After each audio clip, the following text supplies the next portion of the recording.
Good evening. Thank you. We'll call the meeting to order at 6:30 p.m. And at this time, if we could rise, Ms. Franklin's going to lead us in the Pledge of Allegiance, followed by Dr. Balmer and invocation. Allegiance to the flag of the United States of America and to the republic for which it stands, one nation, under God, indivisible, with liberty and justice for all. Dear Heavenly Father, we just give you thanks. We give you thanks for our school district and all the blessings you bestowed upon us. We give you thanks for this school year as we near the finish. Thank you for our wonderful students and the blessings they are to our lives. Thank you for our staff who show up and sacrifice and serve our students each and every day beyond measure. We just ask that you'll be with us tonight, be with our board members and our administration and our teachers and everybody to give us wisdom to continue to move our district in the right direction. We ask that you'll continue to watch over us and keep us safe. Please continue to send your blessings this way. In Jesus' name, amen.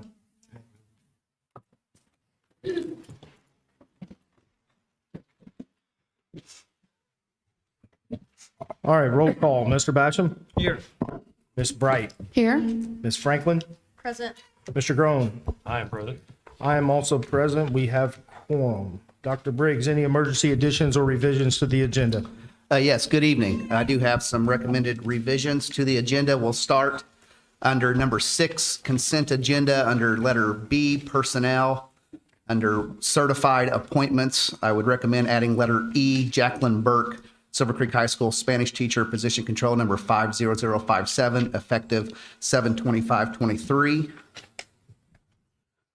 Also under consent agenda, under letter C, other, would recommend adding Roman numeral 8, Silver Creek High School field trip request, travel club to Greece, March 19th through the 27th, 2025. And then under number 7, discussion action items, under letter B, action items, number 7, numbers 3 and 4, under approval of modular work, I would recommend deleting numbers 3 and 4, wire electric for electrical work, Silver Creek Primary School modular, and wire electric for electrical work for Silver Creek High School modular. So again, deleting under number 7, 3, and 4. And the next one is under Roman numeral 8. Under discussion action items, under action item Roman numeral 8, I would recommend deleting RFP for interactive TVs for Silver Creek Primary, Silver Creek Elementary, and Silver Creek Middle School contingent upon common school loan approval. And then just for the record, another addition under next meeting, letter A, we are scheduled to have a work session May 23rd outside at Silver Creek High School outdoor construction. That was originally scheduled for this evening after this meeting, but due to a delay in some materials being installed, recommend we could not do that tonight, so we'll try it again in 2 weeks. That is it for additions and revisions. You've heard the superintendent's recommendation for emergency additions and revisions. Do we have a motion to bring that to the floor? I so move. Ms. Bright makes a motion. Do we have a second? I'll second.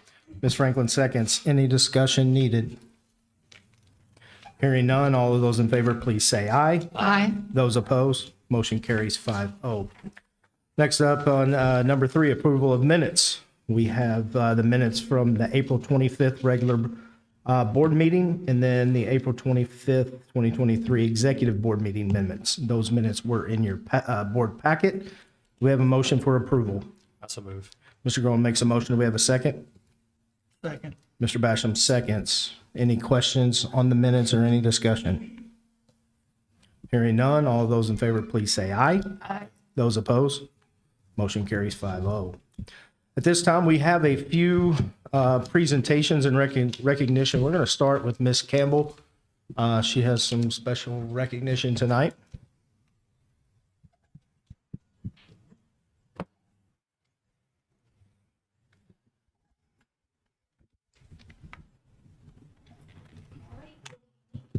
Just kidding. Oh, good evening. I'm Abby Campbell. I'm the principal at Silver Creek Primary. And this is John Adams, the assistant principal at Silver Creek Primary, or Vanna White this evening. We are here this evening to celebrate our friends at First Baptist Church. First Baptist Church is just right down the road, across from El Nopal. You can't miss it, the big, beautiful church right there. First Baptist Church actually gives our students in need food bags at Silver Creek Primary and Silver Creek Elementary every single week. And so I'm just going to read a little bit about their organization. And whenever I say your name, those of you who are here, if you will please stand and wave at us so we know who you are, okay? All right, so first I want to recognize Pastor Steve Davidson. Pastor Steve, obviously, is the pastor of First Baptist Church, and his wife is actually our music teacher at the primary. She wasn't able to be here this evening, but this man is responsible for helping many of our students, and we're so blessed. So thank you, Pastor Steve. Henry and Ruth Poteet, would you stand, please? Mr. and Mrs. Poteet are both retired New Albany school teachers. All of their grandchildren are Silver Creek students. Henry and Ruth have led our backpack program almost from day one. They organize and pack the bags every single week. And additionally, Henry and Ruth are both involved in the music ministry at First Baptist. So thank you, Mr. and Mrs. Poteet, for all that you do. Bev Kelly. All right, Bev is a retired Silver Creek bus driver. Bev's children and grandchildren are all Silver Creek students. Bev joined the ministry for this program very early and has been packing bags for several years. So thank you, Bev, for all you do. Mr. John Walton is here. He is a retired executive from Haas Cabinets. He's a longtime Sellersburg resident, and both of his children are Silver Creek graduates as well. He's a valuable member of the First Baptist Church program for the last several years. Since the beginning of the program, First Baptist Church has expanded to serve students at Silver Creek Primary, Elementary, and Middle schools. They originally started with Dr. David Losey at Silver Creek Elementary. Through the years, they have served dozens of families and provided over 100,000 food items to the homes of Silver Creek students. Although First Baptist has been blessed with an occasional sponsor, their primary source of food is the generous gift of their church family trying to serve our community, one blessing at a time. Currently, First Baptist Church is providing weekend food to 30 families at Silver Creek Primary and Silver Creek Elementary. Although we could never thank them enough for all that they do for us, we do have a small token of our appreciation. Please join me in giving these amazing members of our community a round of applause.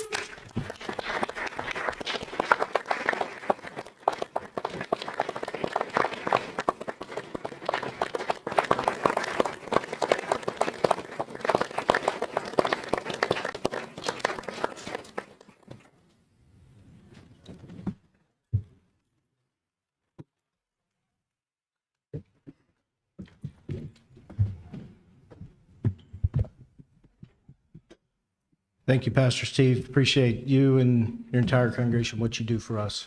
Thank you. Yeah. Next up, we have somebody here from Duke, right? If I'm not mistaken.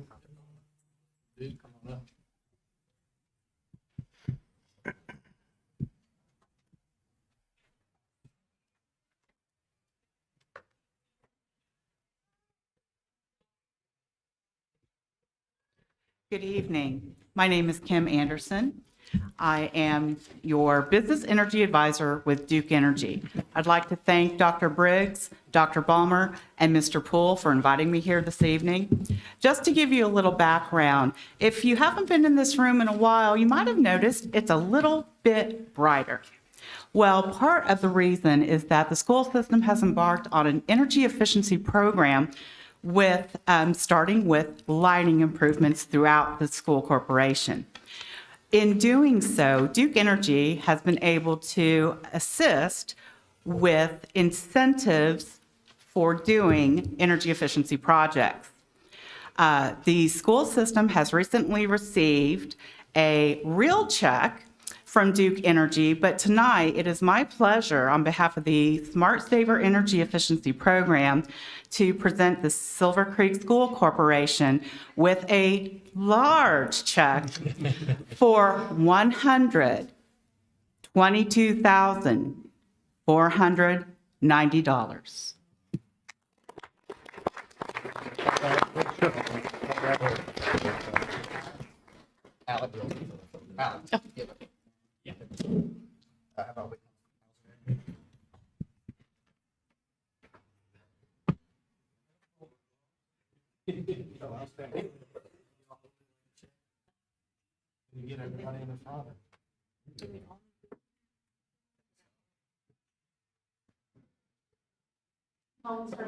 Hold it up here.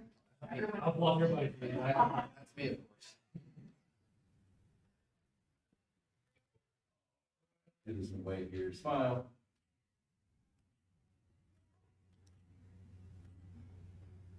All right. Thank you. Thank you. Thank you very much. Chris, are we up there? Nope, not yet.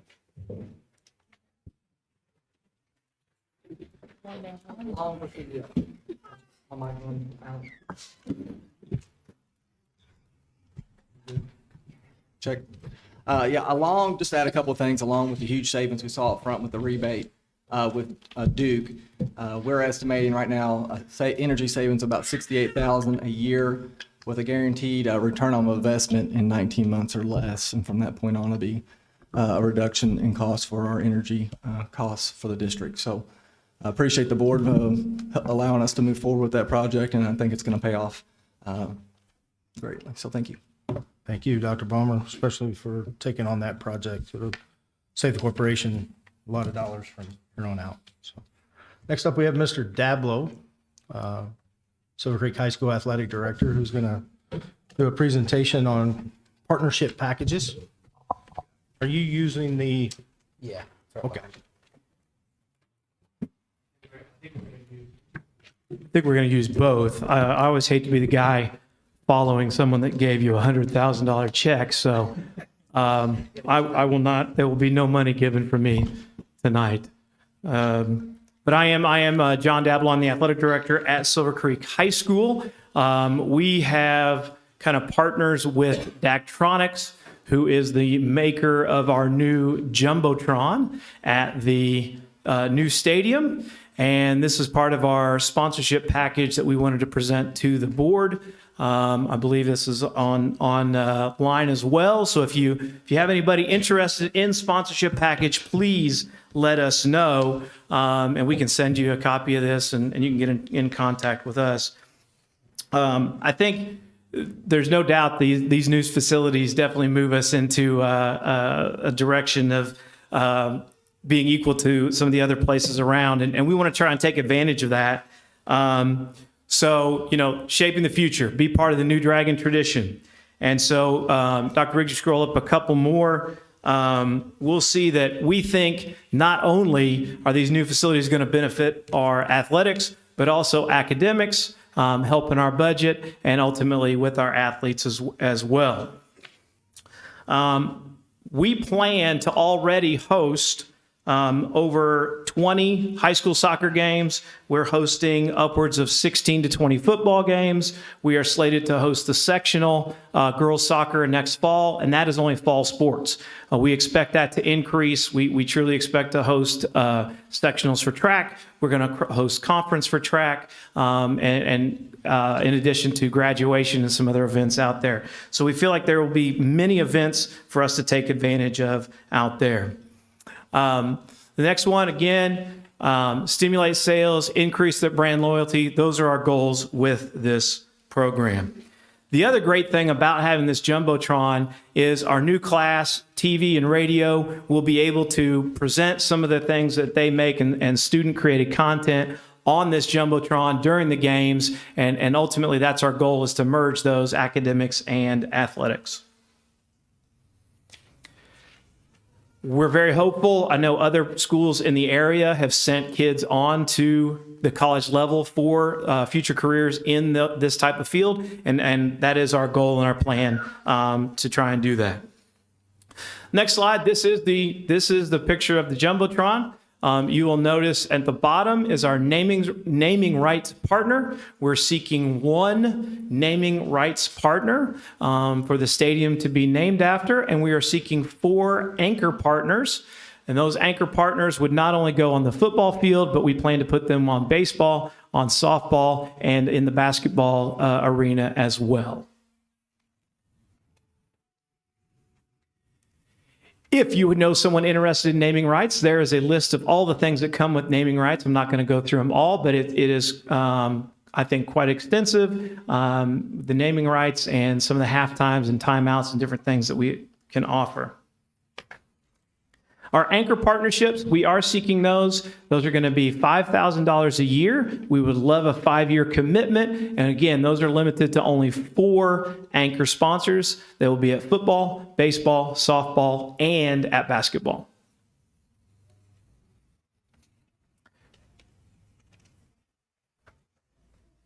And again, those are kind of the breakdown of what we have. And really, if the board has any questions, I'll be happy to answer those at this time.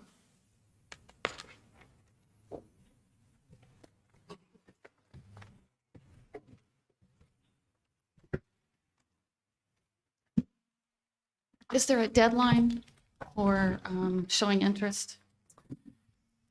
Not that I'm aware of, but the sooner the better. It's my understanding that I believe the end of May, the board will be here, and I'm not sure the installation timeline on that, but the sooner we can get those going. Our first game here is August the 10th, so that is the deadline that we'd like everything up and ready to rock and roll. Thank you, John. Thanks, John. Thanks. All right, Thanks, Shelley. thank you. All right, next up in recognition and presentation, Miss Brighton, Miss Franklin are going to present on the committee for school start times and what was, I guess, found or committee came to a conclusion. Rachel, are you using this?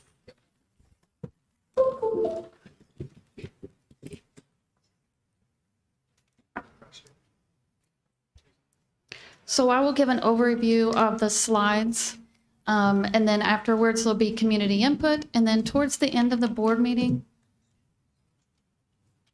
will that go through this?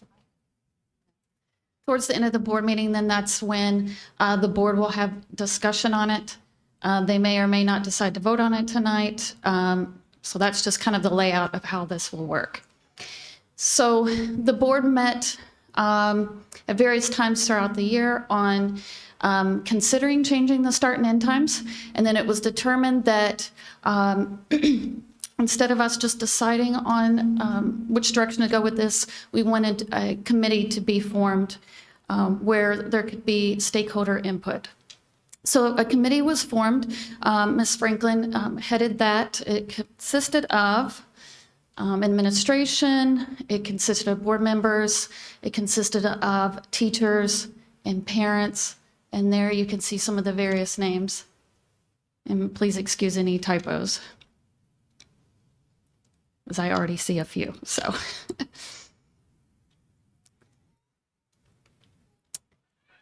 So, actually, before I go to that slide, I just want to mention a few things before I get into what the committee decided on as a recommendation to the board. There has been on social media times that went out that were not correct.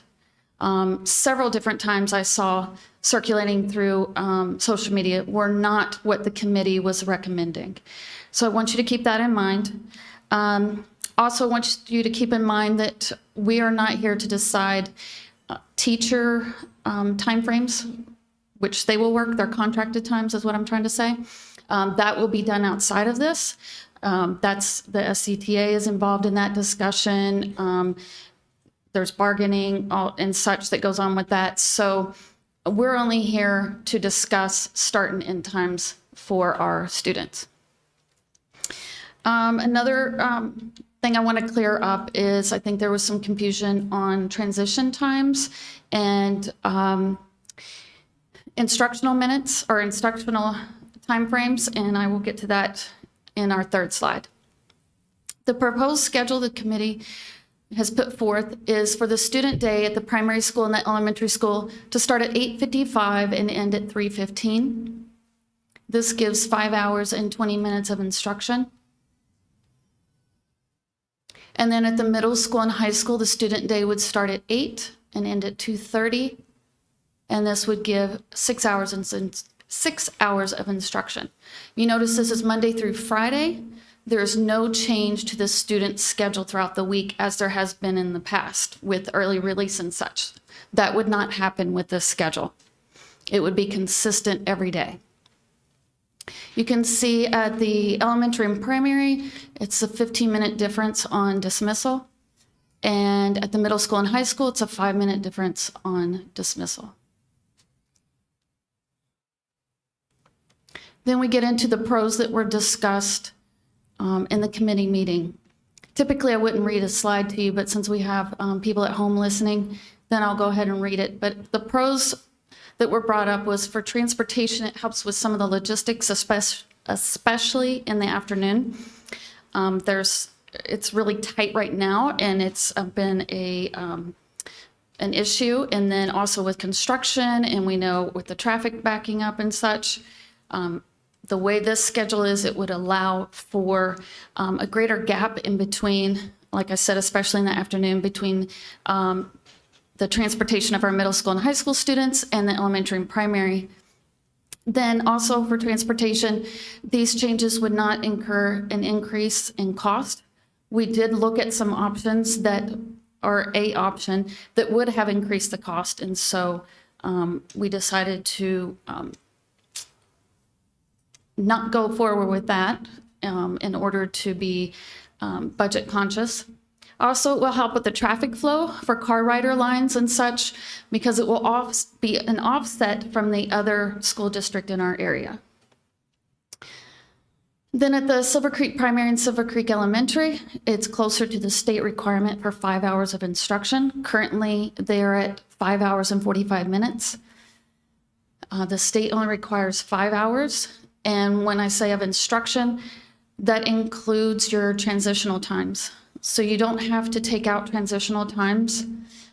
It can be included into your instruction. Middle school and high school, it will allow for more daylight time when our teens are driving in the morning, and also for our bus drivers.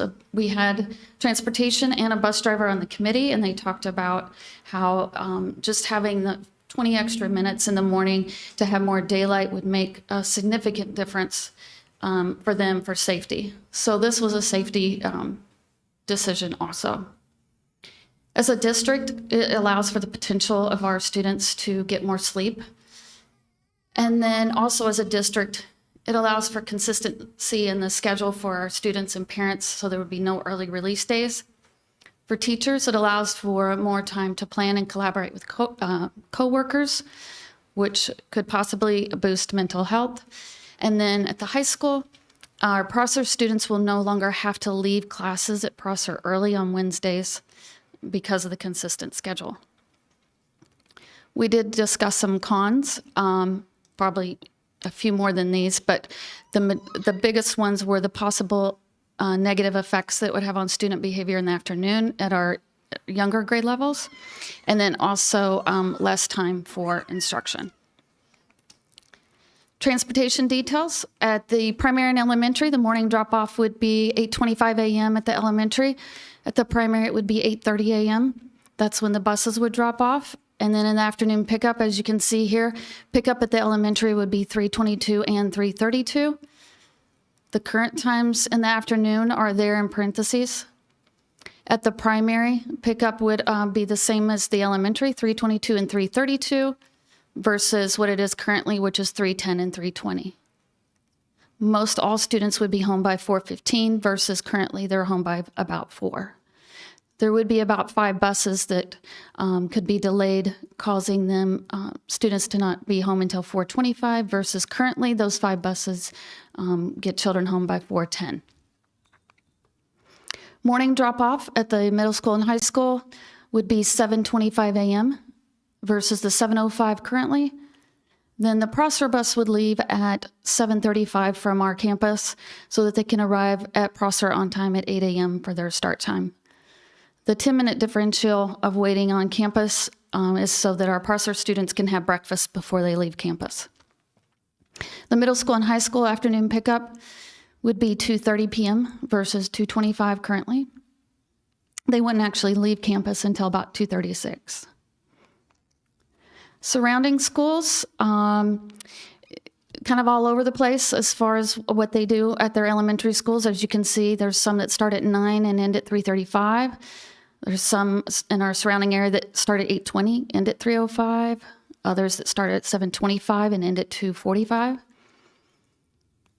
Secondary schools, you can see they all, the majority all start at 8 or after. We have an 8:15 a.m. ending at 3:15, an 8 a.m. ending at 2:45, and an 8 a.m. ending at 3:05.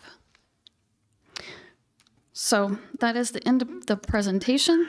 And like I said, the board won't actually have a discussion on this until further into the meeting. But I believe, Chris, if I'm not wrong, we'll have community input now. If anybody didn't get a chance to sign up for community input, you can do so by coming up to see Susan here at the end of the table, and she'll get you signed up. First, we have Sarah Collier. Dr. Balmer, community input's limited to 3 minutes. Can you keep time, please?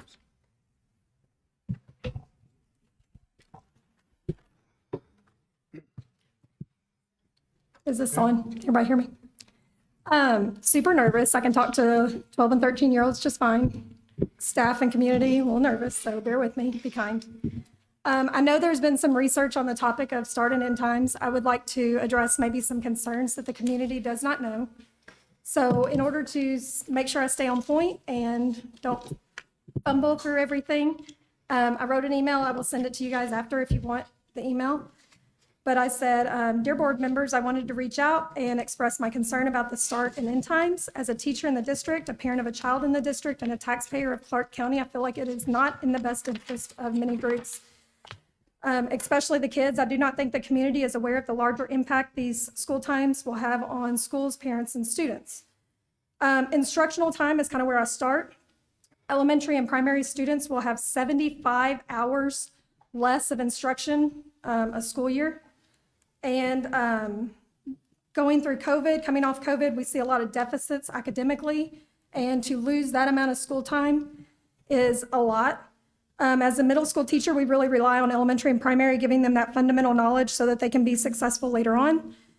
They also have required testing in WEA, which in the middle school is 2 days, 3 times a year. I think my daughter's at the elementary. She said they're spending 4 days on it, probably 3 times a year.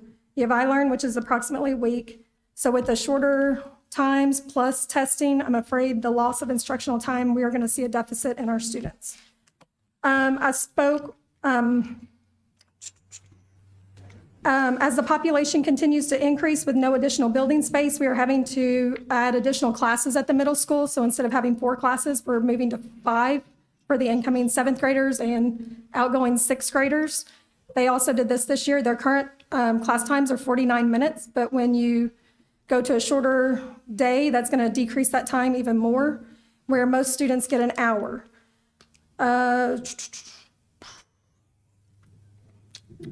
Bus driver, I spoke with the bus driver. They are not in favor of this, the bus driver I spoke to.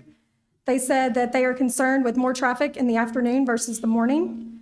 And they said that kids will be getting home much later, and they are paid by the bus route, and they were frustrated that they wouldn't receive any additional compensation. I know nothing about that other than hearsay from them, so if I'm wrong on that, bear with me.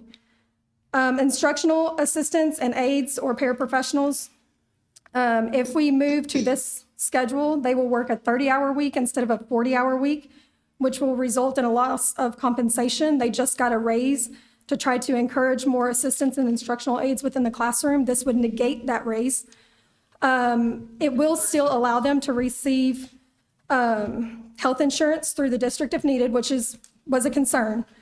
But we have a hard time getting instructional aides. We have aides that help for English language learners, behavior, 15 seconds. Oh crap, academically. And we really need those, and we don't have enough as it is, much less with, y'all can delete that. Much less with the lack of pay that they're going to receive, up to approximately $200 a week, which can be a lot for some people that I think will force them to look outside for outside jobs. Teachers are, I have additional things for teachers and parents. If you would like to ask me questions later on, I will send you the email. You all can contact me. I'm Sarah Collier. Yeah, send us an email. I appreciate it. Thank you. Thank you, Ms. Collier. Next, we have Erica Schwartz.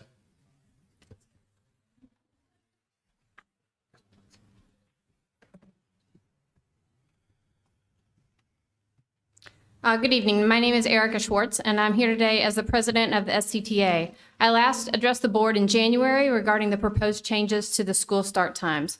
In my comments, I said, quote, "There is no need to make changes that ultimately cannot be supported by research and data or by the very best experts that we have, our Silver Creek teachers, who deal with the K-5 population and can attest to the undeniable negative impact a later start and end time will have on our youngest learners."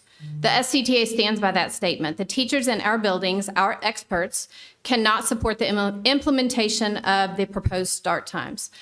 This is a direct result of a controlled survey of all SCTA members conducted last week. I have emailed you the results. The results show that of the 70 responses, only 14.3% can support the change, 31.4 were neutral, and more than half, at 54.3%, say they change in start times. During my participation in the school start time committee, several teachers, including myself, repeatedly shared the negative impact that the change on a later start time will ultimately have on our youngest learners. We cannot sacrifice the safety and academic learning of our youngest learners for the safety and non-academic concerns of older students. I would also like to note that none of the pros that were just reviewed minutes ago included any mention of positive learning outcomes or positive academic impacts.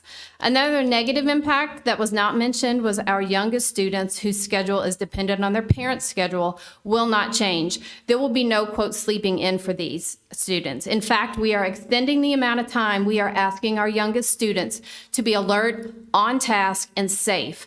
Ultimately, the SCTA cannot endorse sacrificing the learning experience of our youngest learners with the proposed schedule, regardless of how we justify it. They're little, they're resilient, they will learn to make it work. It does not warrant implementing the new proposed changes at this time.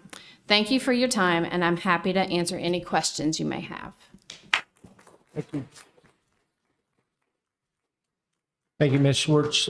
Richie Toe. I'll be pretty quick. I'm just going to speak from the parent side of things. I have both elementary and high school, and neither one of them will get any more sleep. My high schoolers just stay up late because that's what they do whenever they have extra time. Elementary, he has a hard enough time getting up and staying awake and staying functioning. COVID really did set them back quite a ways. He does struggle with a lot of different areas that, you wouldn't have seen in the past, I don't think. Socially, they're fine, but it is a struggle. And, with our schedules as parents, we all have to work. We all have to be there.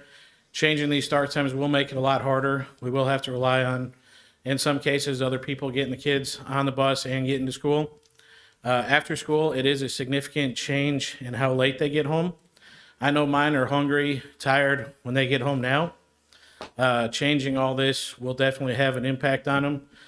Personally, I don't really see any benefit for them, getting less instructional time, getting less time where they need it. And there is a whole lot more traffic after school than there is before school. So, like I said, I'm just from the parent side of view. So I don't know of a parent that's for it or they would like it. So. Thank you, Mr. Toe. Michelle Toe.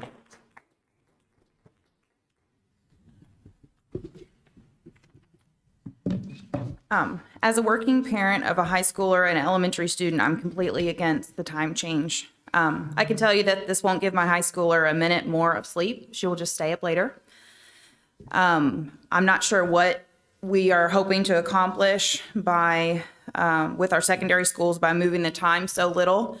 I feel like the potential negative impact on our primary and elementary schools is far more valuable. We need to pay attention to that a lot more than 20 minutes for the high school. I feel like all it would do is completely inconvenience the families of the primary and elementary students. The later dismissal of the primary and elementary students also disrupts the families who have after-school or evening activities. They will have less time at home for schoolwork and projects before their evening activities, causing stress and unwelcome frustration.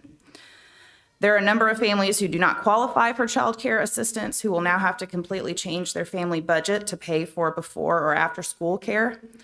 Is this time change really worth the anger and frustration that countless families will experience? Thank you for listening, and I strongly advise you not to change the times. Thank you. Thank you, Ms. Toe. Dr. Briggs, consent agenda?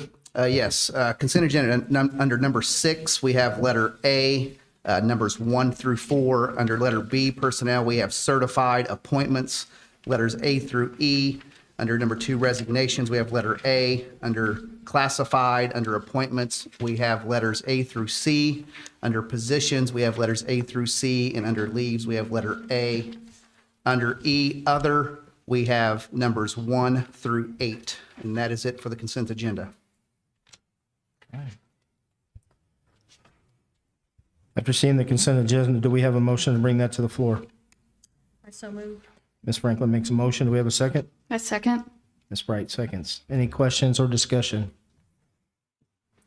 Hearing none, all of those in favor, please say aye. Aye. Those opposed?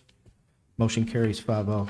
This time, I'd like to introduce in the consent agenda under 1, appointments A and B, our new directors of curriculum. First, we have Dr. Tamara Swearens, who has been hired as the director of elementary curriculum. Ms. Swearens, if you want to say a few words, you can the podium.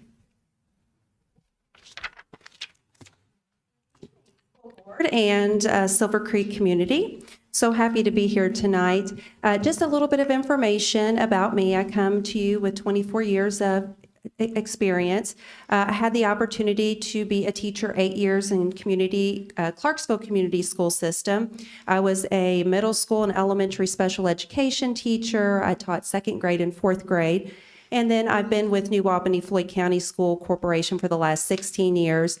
I was their assistant principal Title I coordinator for 6 years, and I'm finishing up my 10th year as a building administrator. I am just so proud of the work that my former schools, my staff and I were able to accomplish with the implementation of curriculum and the increases in student achievement. And I've heard wonderful things about Silver Creek School Corporation, so I'm very pleased to be joining your team. I do have my great support system over here joining me this evening. I have my husband, Christopher, my daughters, Grace and Abby, Abby's boyfriend, Gavin Hamilton, and my wonderful former team member, Stacy Metters, her husband, Kurt, and their daughter, Nora.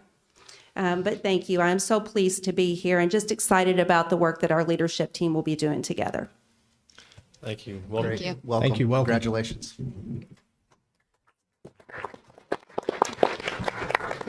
Next up is the Director of Secondary Curriculum and Student Services. We have Dr. Jessica Waters. Again, thank you. Just like Tammy had said, Tammy and I have worked together for many years, so we are thrilled to be the dynamic duo in Silver Creek. I am excited, just like Tammy is. I'm so excited to work with the teachers, the staff, the administrators, the school board to make Silver Creek even better than you are right now. I come to you with about 24 years of experience as well. I taught, 7th and 8th grade English as well as 9th grade English. Taught at the high school. I was a dean of students at Jeff as well as assistant principal at New Albany High School, and now currently am in my 13th year as principal at Hayeswood Middle School. We saw huge gains also, so I'm thrilled to bring that knowledge to this corporation and make it even better than it is. My support staff that I brought with me, I brought my dad, Bob Farrick. He drove all the way down here from Gary, so it's about a 4.5-hour drive. So he came down. My husband Eric is here, as well as our 2 daughters, Lila and Olivia. So thank you so much for this opportunity. I'm extremely thrilled. Thank you. Thank you. Thank you. Congratulations.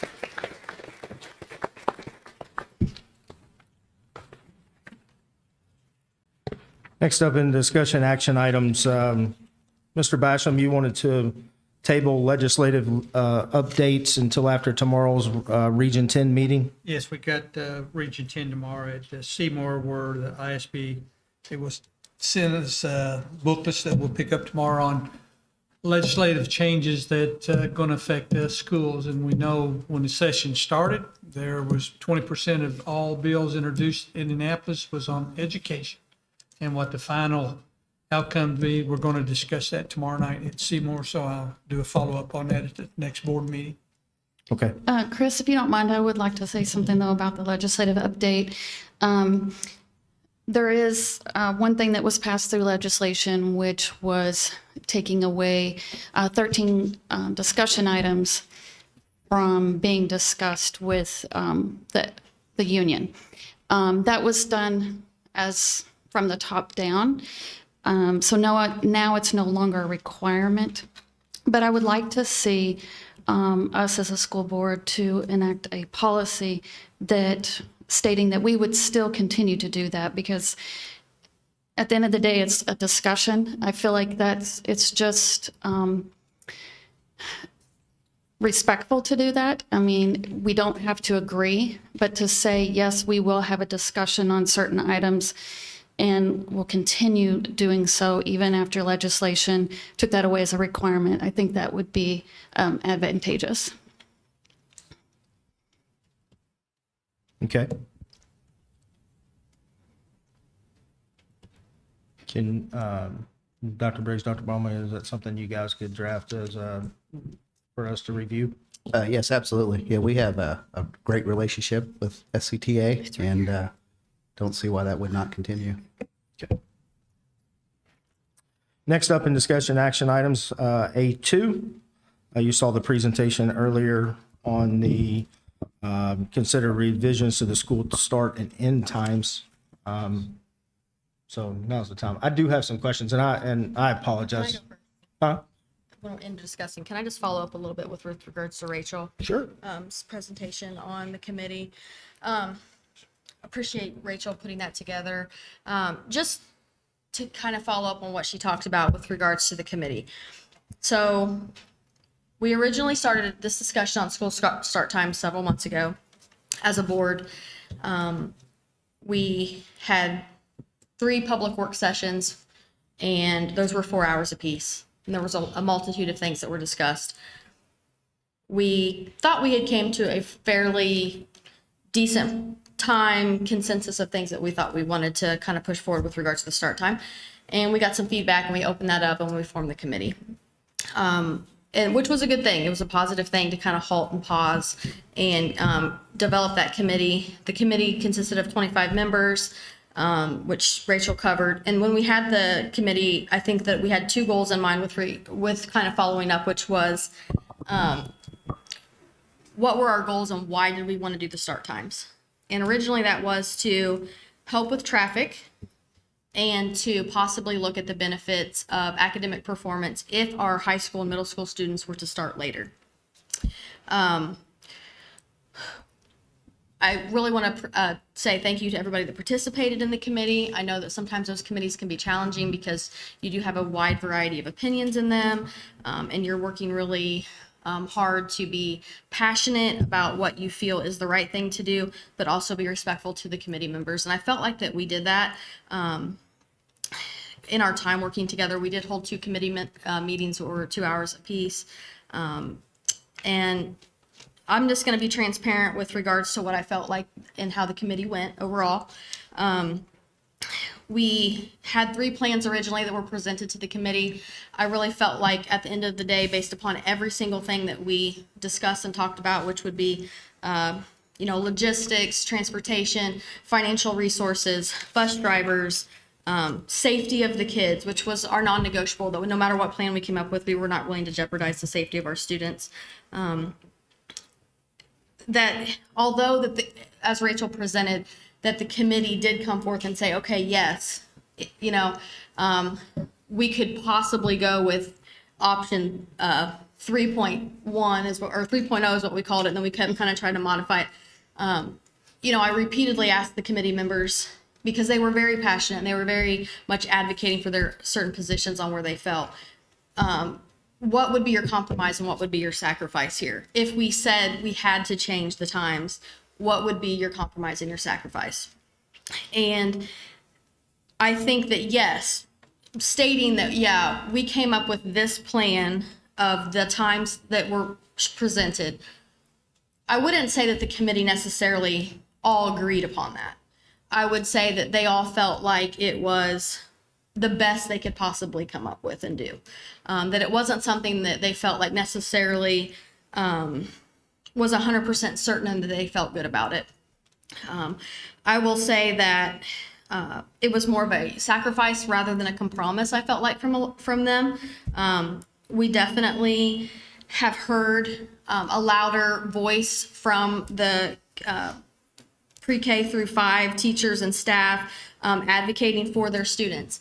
I've heard a lot more from our parents and our parents and our teachers about the detriment that this will take place to our students and in the staff and the scheduling and the instruction time, versus having individuals, parents, and students come forth and saying, this has to happen for the high school and middle school. This is, paramount to them achieving academic success.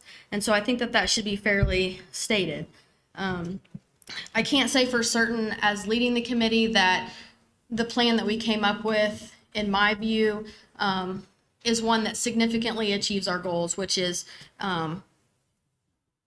pushing the high school and middle school start time back. I feel that 20 minutes is 20 minutes, and that could possibly do some good things, but I don't feel, after having the committee and reviewing everything that we've done, that it is a significant change that would maybe outweigh the plan and the time and the amount of work that it's going to take to possibly facilitate this. It's going to be a lot of work with regards to transportation, and Carrie is in here, I believe, somewhere. And so I think that the one thing that I was 100% confident that we did find, and I think that all the committee members would agree upon, is that if we want this change to happen, we have to make and commit to a bigger and financial investment, buying more buses, hiring more drivers, that we are trying to basically, in essence, form a plan with resources that don't match us being able to facilitate that plan. We're a growing district. We can't ask for the times to switch and formulate and reach our goal if we don't have the resources to do it. And right now we don't have the resources to do it. We don't have the buses. We don't have the drivers. We don't have necessarily the staffing in place to supervise all of the kids without compromising instructional time. And so I think if this is really something that we want to do as a board and as a district, then we have to commit to the financial investment to really achieve that and really push back the high school time. And that's the one thing I felt like that we did as a committee all agree upon. I think that at the end of the day, we need a better plan. We need to do a little bit more research on what this could possibly look like. And although as a parent, I would love to see my children be able to have a little bit more time in the morning, and it is safe. And we did talk about things for our high school drivers, ice on the roads, or in the morning it's, but then the same for our drivers as well. So yes, there are positive things with even 20 minutes. And so I don't want to dismiss that, but we are asking a lot for our staff and our director of transportation and our bus drivers to shift all of this for 15 or 20 minutes. When I think in reality, if we went back to the drawing board and we looked at what it's really going to take to do it, which is money, it's going to take money, and it's going to take a plan of a financial investment and what it would look like better over time, then I think we could come up with something that's going to offer more of a more positive, kind of everybody in on the same plan and excited about what we're doing. And the last thing that I'll say is that when I subbed a lot in the schools, I always thought that the dismissal procedures that we had in place were just amazing. Carrie does an amazing job. Our bus drivers do an amazing job facilitating that transportation. And if you've ever seen transportation from all of our buildings, it's just an amazing the amount of kids that they get out the door home safely on a daily basis. And it's just kind of one of those things that right now, if it's not broke, don't fix it, versus based upon what the leverage of what we're going to positively get out of it. And so at the end of the day, I think that we need more time, and that's just from me leading the committee. And although the committee outcome, I went around the room with every single member and said, could you agree to this? And it was, yeah, I mean, I can agree to this and see positives and negatives. Everybody was very professional, but at the end of the day, I think that they felt like it was a sacrifice to what they really wanted to accomplish. That's all I'll say on that. Right? I have a couple of questions, and unfortunately, without being on the committee, and some things have changed since our last work session in times. So one, believe that our last during our last work session, we talked about having an 8:40 start time, and now we've pushed it back to 8:55, and we've taken 15 or 20 minutes out of curriculum. What was the committee's reason for doing that? I believe that had a lot to do with transportation. Okay. Then I don't remember. Okay. We discussed a lot, so I don't remember. I think a lot of it came to, and we have some of the committee members here if they want to talk about things. Dawn was here. She was a strong voice. I think a lot of it came down to, at the primary level, being able to maximize the reading and math blocks. And, you know, originally, you're right, it was this time, and then we shortened it back, and, you know, we kind of sacrificed 5 minutes here and added 10 minutes there. And so, Dawn, if you want to speak to a little bit about it, you're more than welcome to. But I think that it came down to the instructional time and the concern of, you know, what they were going to be able to fit in. And so. Yeah, but we're taking minutes away. We took minutes away versus instead of adding minutes. And I know one of Ms. Myers' concern. Oh, I can tell you what it was. A lot of it is that we don't have the staffing to supervise the kids in the morning. You know, who's going to do it? They're all assigned certain places. The elementary, all the administration provided their schedules and where they felt like they could cut time based upon what we legally have to do with instruction time versus what our actual day is. And so I think that they reviewed their schedules enough that they felt like, okay, I could possibly get it down 10 minutes here if we cut this out. You know, and we were asking them to come up with every avenue or possibility to cut that time. And so I felt like that they were trying to find sacrifices. Abby was here. I don't know if she's is still here, but they were asked to cut certain things out of their day to facilitate the buses being able to have that gap to get out on the first run and then come back to the second. And the other thing, I know one of the big sticking points we spent a lot of time talking about in work sessions was not shortening the day, especially at the elementary school and the primary school, even though we were over the state mandated instructional time because of the overcrowdedness of the buildings and having the lack of classrooms to be able to spread specials and everything out. Were you able to come up with a plan that would adequately keep instructional time and core subjects the same and not be able to jeopardize Ms. Myers' concern of shortening that time frame? So Ms. Myers was able to she walked back she was able to cut 10 minutes off of her schedule, you know, just to kind of give everybody in the public that's, you know, listening. The concern and the issue is that we have to facilitate teacher planning time and then also their breaks based upon their contract. And so with, you know, 900 plus kids in one building, you know, we're starting lunch, and these numbers are not completely accurate, but we're starting lunch at 10:20 and we're finishing maybe around 1 o'clock. And so that's when the teachers have their planning. That's when the teachers have their lunch breaks, is in this lunch period, and then also in their specials where the kids go to, you know, art, gym, music, and things like that. So basically, there's not a lot that you can cut to facilitate that. Although we're longer in our day than what's required to facilitate the day in our teacher contracts, we have to run that long. And so I feel like we have asked for that information from our administrators. They have supplied that information. And just based upon the number of students we have in each building, it's not going to be feasible just to say, well, we're just going to cut it an hour and start at this time. Because when you cut an hour, you're not facilitating all No, of those. that's my point is we're cutting time when we actually we talked about needing more time in the buildings. So last thing I really want to say is that when we started this discussion, it was how can we flip flop middle and high school with elementary. Start elementary earlier, that 8 o'clock time frame, and then bring high school in later. You know, in those committee meetings, Dr. Eckert talked about that would help maybe improve attendance and tardiness, and studies that showed that high school kids achieve better because, they're usually later to go to bed and later to get up. But unfortunately with our Prosser students, that's just not achievable. That wasn't achievable. And, there has been some talks in the New Albany Floyd County system about potentially flipping some start times with them. And because of our Prosser schedule, we are somewhat married to the New Albany Floyd start times.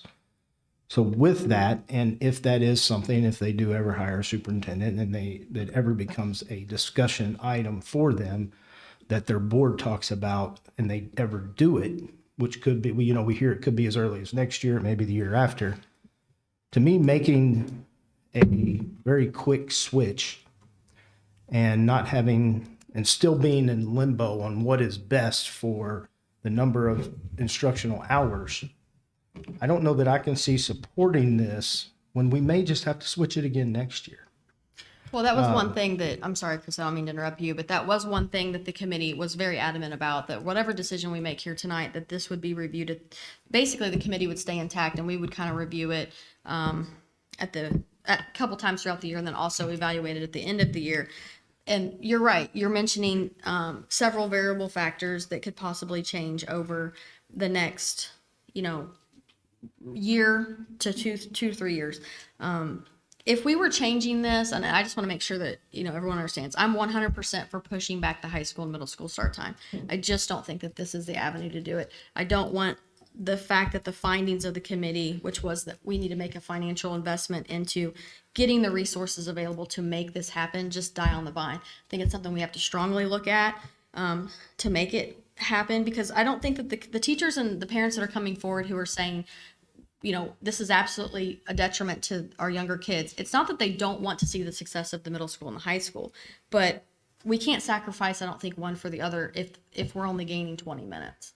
And so I think it has to be a continued discussion. It has to be something that we look out financially, and we have to continue to move forward with it. And I said it was my last question, but I lied. So one of the things that I know that, and actually I did receive a couple of emails on this today, but I've received a couple of phone calls on it over the weekend. I don't know if there's any consideration given, for example, for our middle school and high school teachers that have kids in other buildings, such as the primary and the elementary. Right now, they have the ability to bring their kids into their high school building, and right before start times, there's somebody that walks them over to the elementary school to either catch the bus to primary or whatever. Based on this schedule, the way I'm reading it, before the elementary school building opens, instruction is going to start at the middle and high school. That's also putting a burden on, and I don't know how many teachers there are, but that would be putting a burden on the teachers to have, before and after school care, or well, before school care, not necessarily after school care, but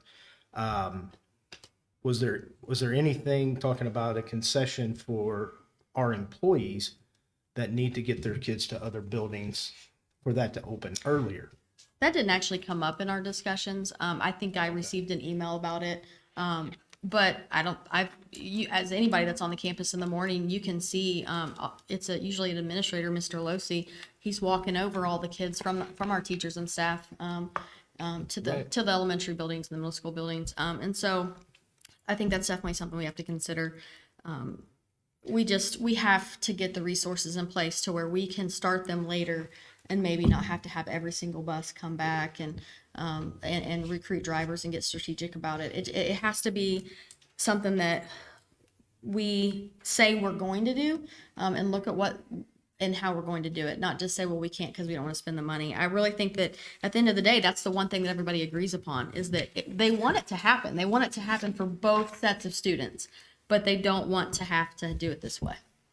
To your point, Chris, Dr. Briggs gave us some guidance in this committee, and we come to the consensus that we should look at the overarching thought in the committee should be what's best for the students, and then any trickle down from that would be, dealt with outside of the committee. Because otherwise there would just be too many avenues we would go down in the committee session. So that was the overarching theme, what would be best for our students. I swear I'm done this time. Anybody else have anything? I just want to say thank you to the entire committee for being there, teachers, administrators, parents, everybody who took the time to do it. Thank you to the board members for being there as well. Thanks for the parents here tonight, teachers here tonight.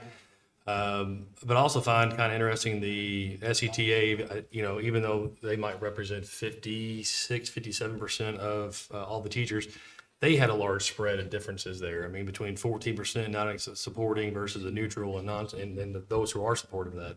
So I'd like to also see that consensus kind of get a little bit closer too. At the end of the day, we all do it for the students. As a parent who has one kid who gets home cranky and hangry because he had lunch at 11 o'clock, right? And then another one who would rather sleep in an extra 20 minutes, it does make it hard. We do see that. So as a board member who has has kids in the district, it also understand that it is very valid that we get everybody's input. So I appreciate the emails, the phone calls, all the information, everybody speaking tonight, because that's how we make our decision based on these discussions. And then as a school corporation, and I know we've talked, Gary, you do need to have another bus. There's a reason why some of the other school corporations have later start times, because they have 3-4 bus routes. I mean, there are more, they have more students. There's a lot more things that go on. And yes, we are tied to Prosser. And if they do change that, you're right. We're going back and rechange it again. And what happens when we take the bus barn off our property here and move it over there? There's more that gets involved. So I don't think we can really go until we have a full consensus of really what we look like as a whole, even off campus where everything else changes. So I just feel like, again, I just appreciate everybody doing it because at the end of the day, but I also want to say that there are things that are going on social media. And if people are going to say things and people talk about things, we as a school corporation need to make sure there's the right information prior to the discussions. It's not like, oh, hey, my middle school kid is now getting home later. Never discussed.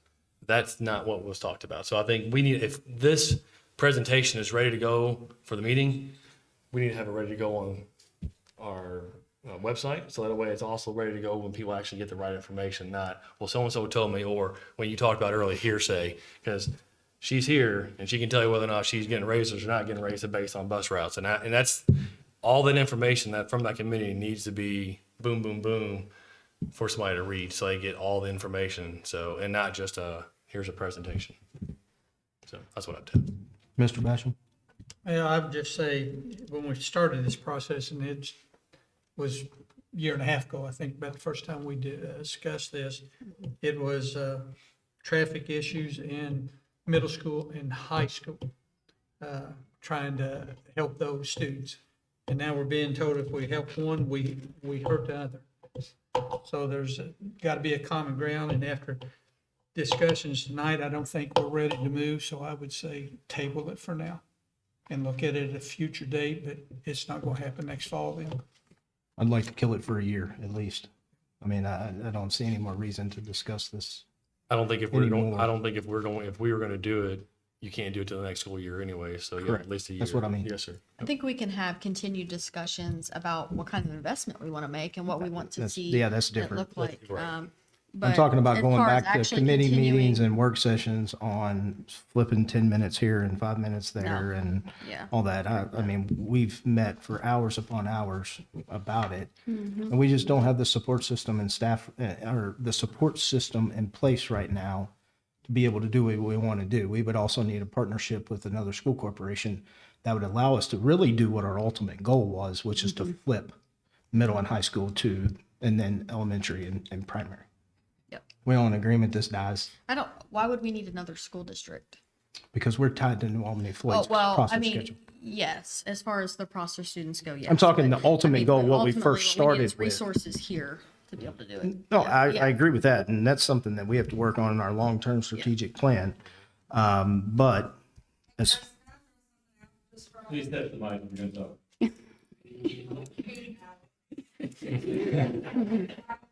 Public would like to hear your response.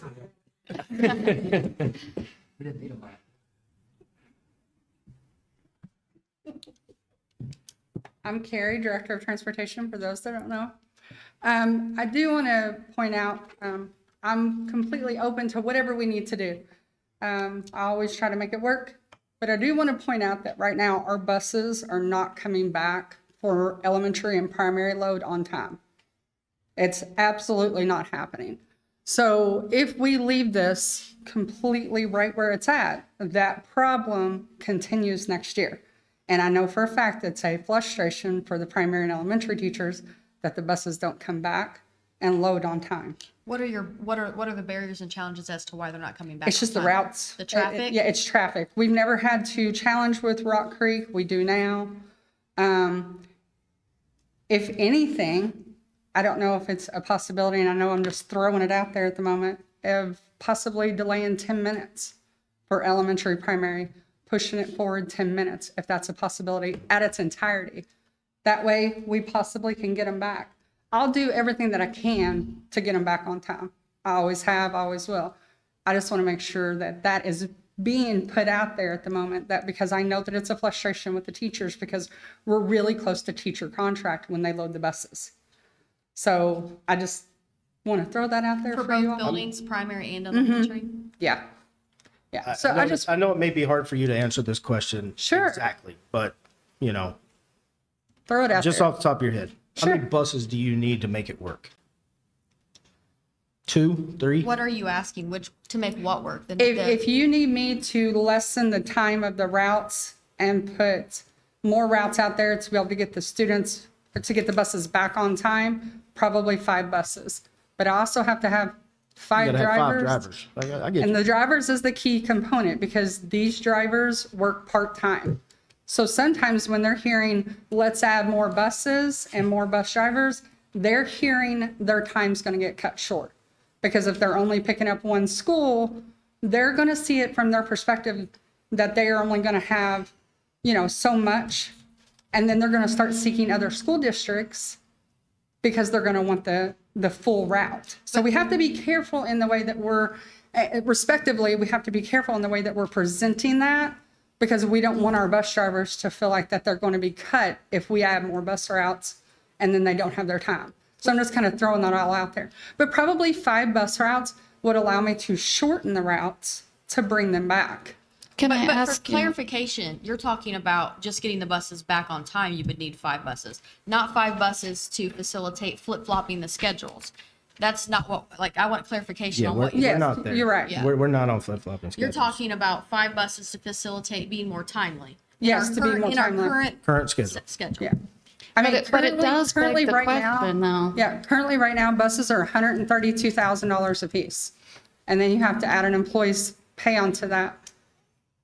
So We'll just every take bus you payroll get deductions. is, We'll just take payroll deductions for it. I can't hear you, Chris. We'll just take payroll deductions wanna for hear it. That's not. Why not? Yeah, like I said, I'm 100%, if we leave it, we leave it. If we make it different, we make it different. For me, I'm here every day, same time, same way. So are my bus drivers. No, So, Carrie, and I just when you I So we'll do appreciate- whatever, but I want to set the precedent that we're getting ready to have a bunch of construction on campus. And then we're going to also have construction on 31 and Highway 60.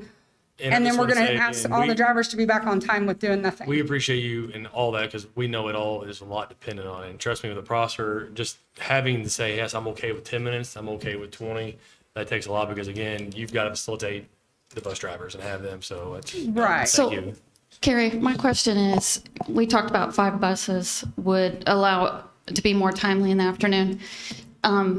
Just throwing this out there, I know the whole reason, when we say flip-flop, we're talking about, we had originally wanted the middle and high school to start at 9 and elementary and primary start early.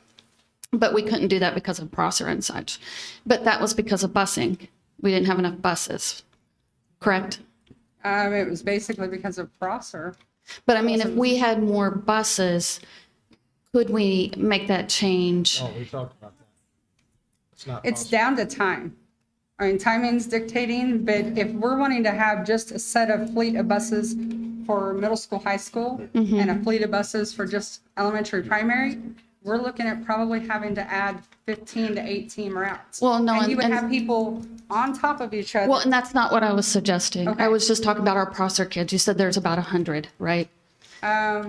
Currently, I think there's like 123, Yeah. 124. There's And just so buses. that's kind of what I was wondering. The other option Would, is- would it be, you could have the 5 buses that just transport them and would allow us to do the flip-flop? Or is that just kind of outside the scope of how things work? It's really outside the scope because Yeah, 'cause you got essentially fun you would have to cover, you The would say entire 5 district. buses, yeah, cover the whole district. It doesn't work. Yeah. Truly, the way we are doing it is the most efficient way to do our school system. We just need about 10 minutes in the afternoon. In the morning, it's not a challenge. In the morning, we make it work because we bring in the middle school, high school early enough for them to have breakfast, get on their Prosser bus and move. It's the afternoon that we have challenges. And it's only going to get worse when 31 starts getting reconstructed Exactly. this year. Well, That's why I just want to make sure that I'm Yep. conveying the message on that end before we actually, say, hey, we're doing absolutely nothing. I'm asking you about buses because Sure. we're not going to be able to pull the trigger and buy 5 buses before the start of school. Not at all. But we also know our school corporation's growing. They're Mm-hmm. building houses upon top of houses on top of apartments. Absolutely. We are going to continue to grow. So you're going to have more buses than are projected. Yes. So maybe we need to start looking at the bus purchase schedule and looking at how we can facilitate that. And I know you and Yeah. Dr. Balmer have, And we've kind of already put that started, plan. yeah, we've already started down that journey. We Right. are already growing our fleet currently. We made a big impact We on have that to. last year. Sure. So, yeah. I think to Carrie's point, though, she's saying if we just don't talk about schedules at all, our buses are still going to get to the schools late, which in a sense changes the schedule. Well, this is Like I also said- the first time I'm hearing about that we're running 10 minutes late at the elementary school. When we had numerous work sessions, that was never, it was said that we would love to be able to allow for more time with the construction upcoming. The problem with that statement is the fact that if we're currently running 10 or 15 minutes behind, when we add 10 extra minutes because of the construction on our campus, construction in front of Shirelli's, and the construction on 60 with Camp Run Road, that's going to add to it. Right. That's why I wanted to come up and speak with you all. Like I said, I'm good with what we're doing. We'll continue. I'll make it as great as I can, but I just want to put out the obstacle that Well, I stands in think front of it. What your information confirms to me is that we have so many moving fluid variables that we're going to have to be flexible. We're going to have to be open-minded as we kind of move forward with the process of all the construction, the traffic that's being done in our town. But I think that we have to get to a point where you can't make a plan when you don't have any resources and you don't have a financial commitment or investment into what we're doing. You can't build a house without the supplies to do it. We can't operate and facilitate this type of plan without the resources to do it. Yeah, and Ms. Myers and Ms. Campbell have been great about the idea of gracing us with 3 extra minutes. It has made an impact. So I don't know if the difference is to potentially look at the middle school, high school 10 minutes early, or like I said, I just want to throw it out there. We'll do it. Thank you. No problem. Thanks, Carrie. Next up, under action items, a request to approve. Item number 1, retirement of Dr. Al Eckert. Silver Creek High School principal, position control number 5000, effective June 1st of 2023. Do we have a motion to bring that to the floor? I so move. Mr. Grove makes a motion. Do we have a second? Second. Mr. Basham seconds. Dr. Eckert, just want to thank you for your time before we vote, and retirement well deserved. I didn't say that. But. All those in favor, please say aye. Aye. Those opposed? Motion carries 5-0. Dr. Eckert, you want to take the podium?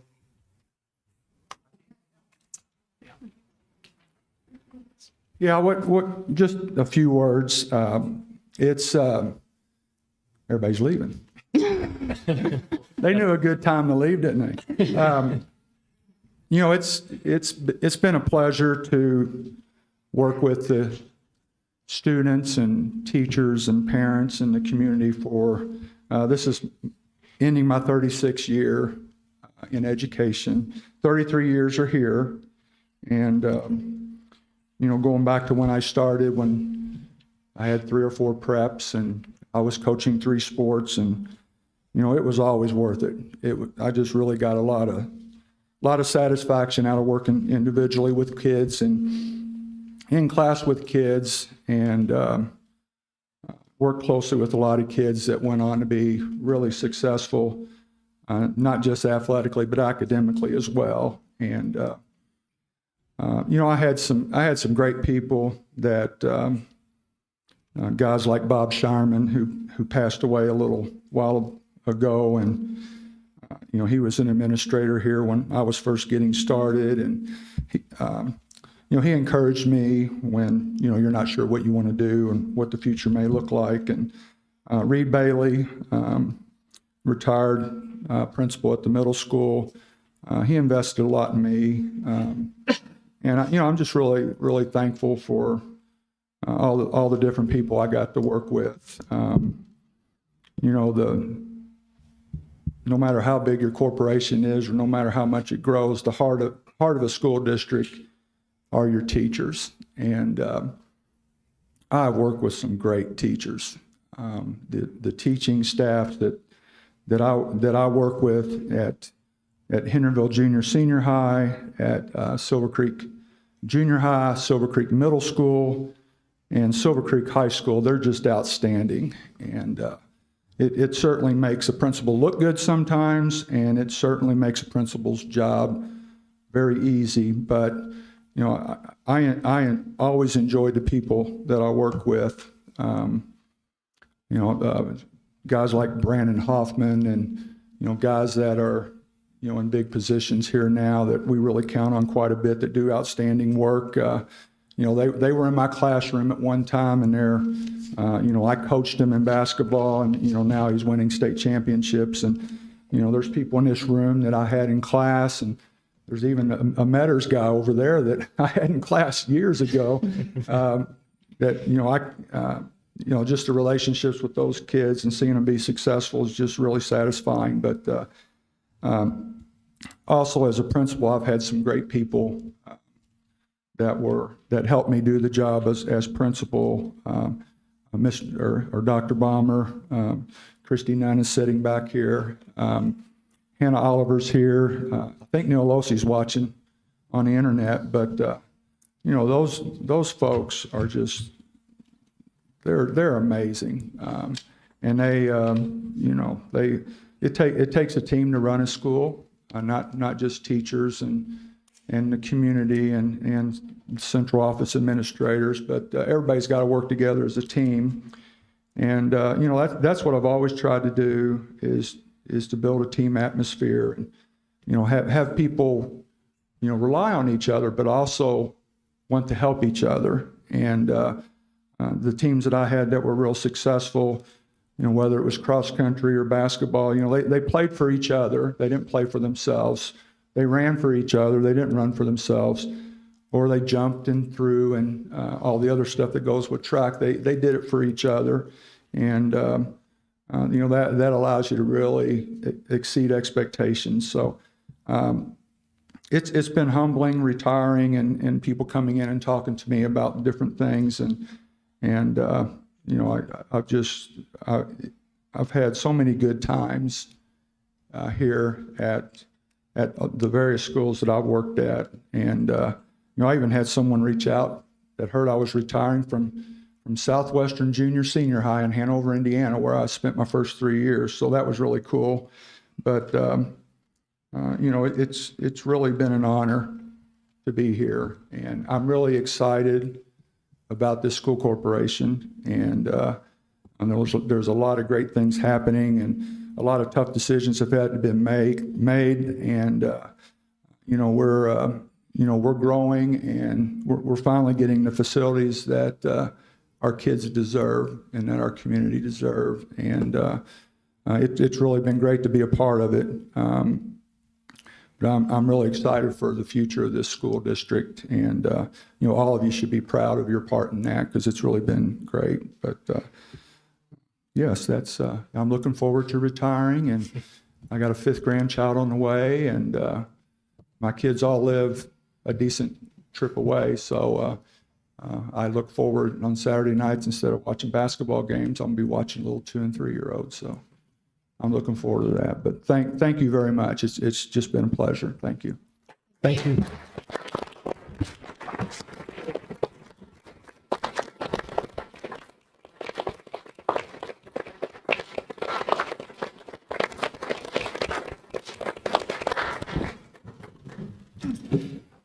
Dr. Eckert, thank you so much. And I will say the same thing. I told Ms. Stouffer, we do have substitute teaching available if you do like to come back. No, I really wish you well, and thank you for everything you've done. And I was actually hoping to get at least one kid to go through your high school together. So thank you so much. Next up in discussion action items B, number 2, is the contract with Calhoun Construction. AIA A132-2019, which is the base bid for the high school improvements. Do we have a motion to bring that to the floor?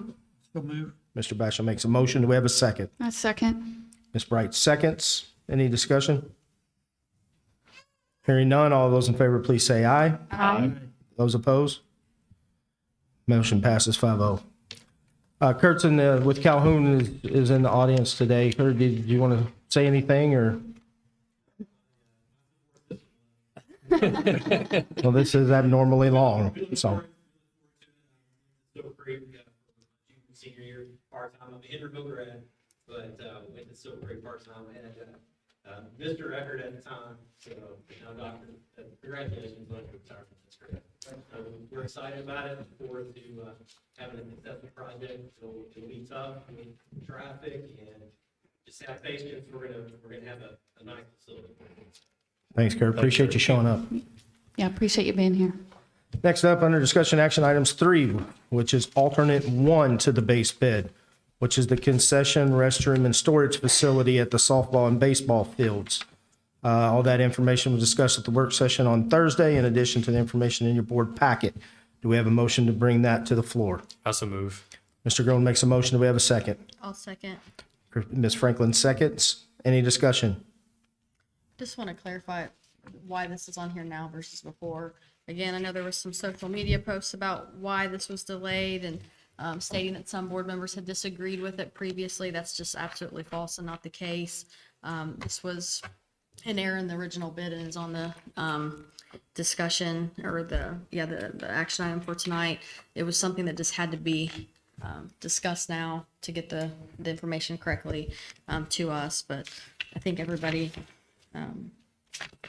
felt like this was important. So I don't know. The social media post that went around was disheartening, especially considering that the person posted it was those who work with our students directly, and was a bunch of false information. So that's all I'll say about that. Well, I'll just go into a little more detail. When we bid the athletic project the first time, the base bids came in. We had a low bidder on the base bids, but they had made an error in their bid for the alternate of the concession stand, restroom, and storage facility.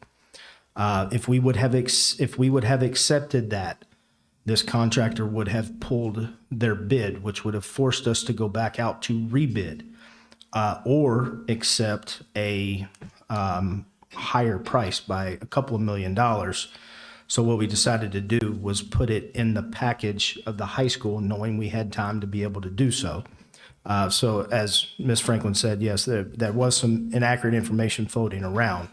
The intention was to always bring it to the board for vote, but we struck it the last time to try to save some time in getting the project started. But also in the interim, we made the concessions during the last project to go ahead and have the plumbing, most electrical, all that stuff pre-ran, so that way when this did come back to fruition, it was ready to go. We can go a lot faster and smoother. Correct. Yes. All right, anything else on that? Hearing none, all those in favor, please say aye. Aye. Those opposed, motion carries 5-0. Alternate number 2 of base bid, which is the stadium entrance. We have a motion to bring that to the floor. I still move. Oh, Joe. Mr. Groen, I'll take your motion. Mr. Basham, you want a second? Second. Mr. Basham seconds. Any discussion? Basically, the stadium entrance is going to be, basically, it's like a welcome sign where you just don't walk in onto the field. It's an actual welcoming deal. Any discussion? For me, I felt like it's a little lackluster, considering what we have and what we're building. I would really like to maybe potentially see a change order, to actually put a ticket booth or some type of venue for someone to be underneath there versus just the way it was designed, to help, quote unquote, save a few dollars. But I felt like we had this discussion previously, and there were some comments made about we didn't need to have a ticket booth because we were, cashless or, Well, and it doesn't really and, look I like a mean- ticket booth. It's just there was a sign, basically. I mean, we can definitely go back to and kind of look at it, but I mean, I felt like we had, different renderings and we were trying to cut costs in some areas, and that there was discussion about people just using tables out there. And so, I mean, we can definitely look at it again, but I mean, I think that this was the slimmed down version, after we had discussed it previously in a either executive session or work session. So yeah, and at the end of the day, the design it'll work. I think it looks beautiful. It actually matches the high school. It kind of flows. I just think if, at the end of the day, there could be something that we could add to it. But again, that could be done through a change order, which if everybody agreed upon or something else, but that's just me. My recommendation to the board would be to go ahead and prove it as it's written. correct. And then Mine too. if we decide in the next ever how many months that we want to change the look of the design, and we, if there is a revision in price, then we look at it at that time.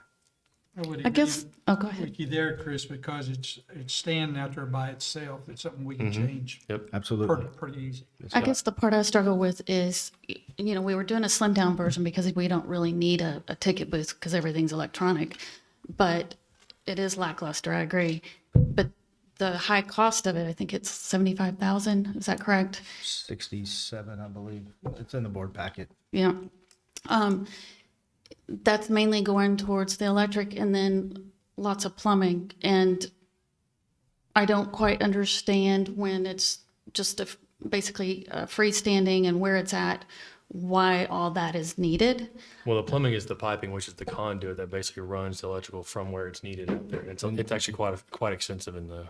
And you got to have lights. Well, I get the lights. I do. It's just all the pipe. When we don't have any actual building right there, yeah, all the piping and such, I don't understand. Scott said that I believe that was for the pipe, which is conduit piping for the electric to run under. Again, Well, no, not just for that though. There was other, I guess. You're talking about like the water spigot and all that. Yeah, typically when teams I was just told plumbing. Typically when teams visit, they fill up their water coolers and their hydration stands and stuff, and so I think that was one of the reasons, if I remember correctly. But as I said, that's things I think that we could work with Shireman Construction on, and with Kurt, if we wanted to change, instead of having to go back out for rebid for when we do change, or if we change. Yep. All right, anything else? Hearing none, all those in favor, please say aye. Aye. Those opposed? Motion carries 5-0. Alternate number 3 is the donor plaza.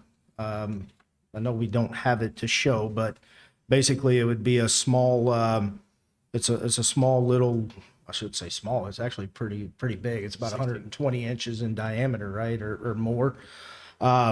Really nice, cool SC out front where we could sell bricks to commemorate families that wanted to donate to it. It's a $20,000 adder that we feel we can get our money back through donations for folks that stop. But it would basically be right in front of the main entrance going into the main part of the school. We have a motion to bring that to the floor. So moved. Mr. Basham makes a motion. Do we have a second? I'll second. Ms. Franklin seconds. Any discussion? Hearing none, all those in favor, please say aye. Aye. Those opposed, motion carries 5-0.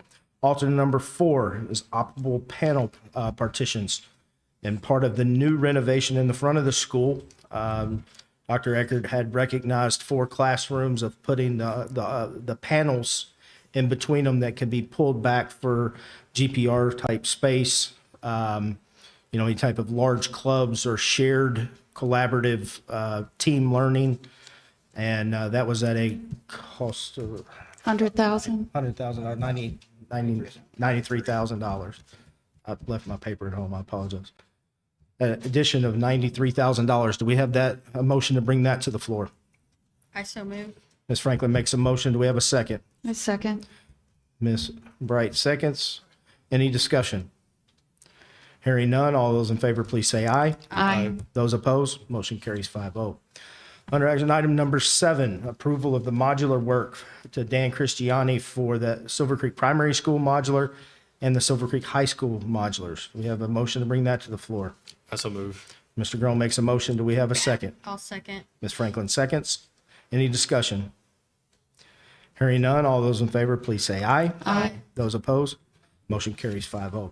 On to number 8, committee reports. Mr. Adams, you for the primary?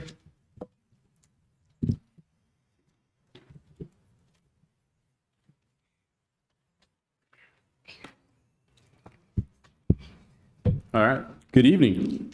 Our last board meeting was not recorded for the public, so we wanted to go back and read those names for our students who earned the letter E for efficiency at the primary, if that's okay, really quickly, so they can be recognized. Our kindergarten students, Olivia Lindsay, Olivia Goad, Elliot Hinkle, Crosby Andres, Elena Goddett, Aiden Bird, Spencer Owsley, Waylon Lawrence, Hayes Setti, and Ethan Hedrick.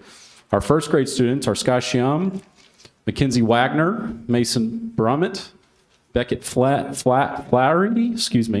Augie Braun, Ava Miller, Jaden Perry, Everly Rickert, Carter Ross, Riley Urton, and finally Webby Williams.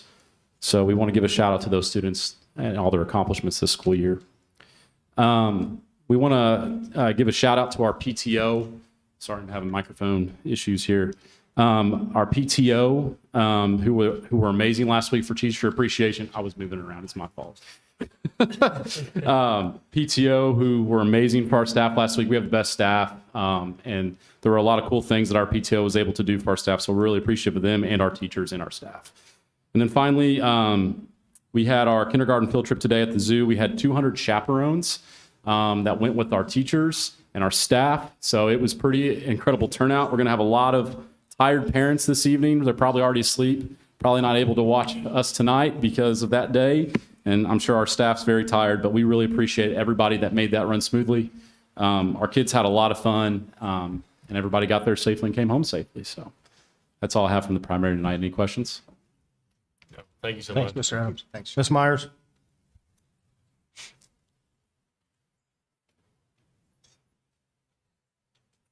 Hello. Is it okay if I move it, or I don't want to mess it up? All right. Okay, so lots of things going on. It's a busy time of the school year, in May, wrapping things up. So first of all, I wanted to give a shout out to my teachers for Teacher Appreciation Week and staff. Again, our PTO was phenomenal in supporting them and treating them. But we have some hardworking individuals and teachers at our building staff, and they deserve all the recognition in the world. So shout out to them. They do a great job. Also, we've completed, get this, 3,264 iLearn assessments in the last 3 weeks. We have 4 to go. So we are almost there.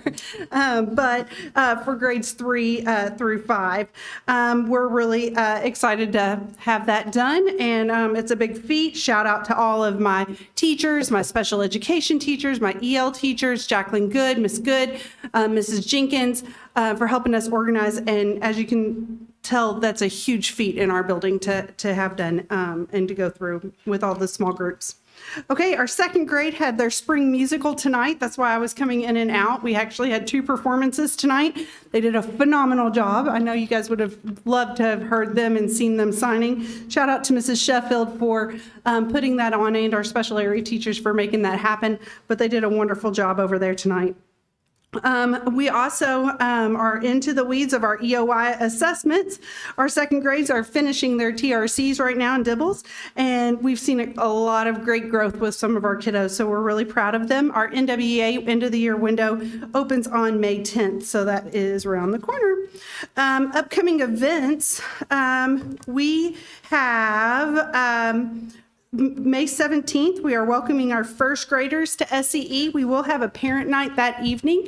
So at 5 o'clock, our EL families, we are inviting them in. We'll have an interpreter present for that.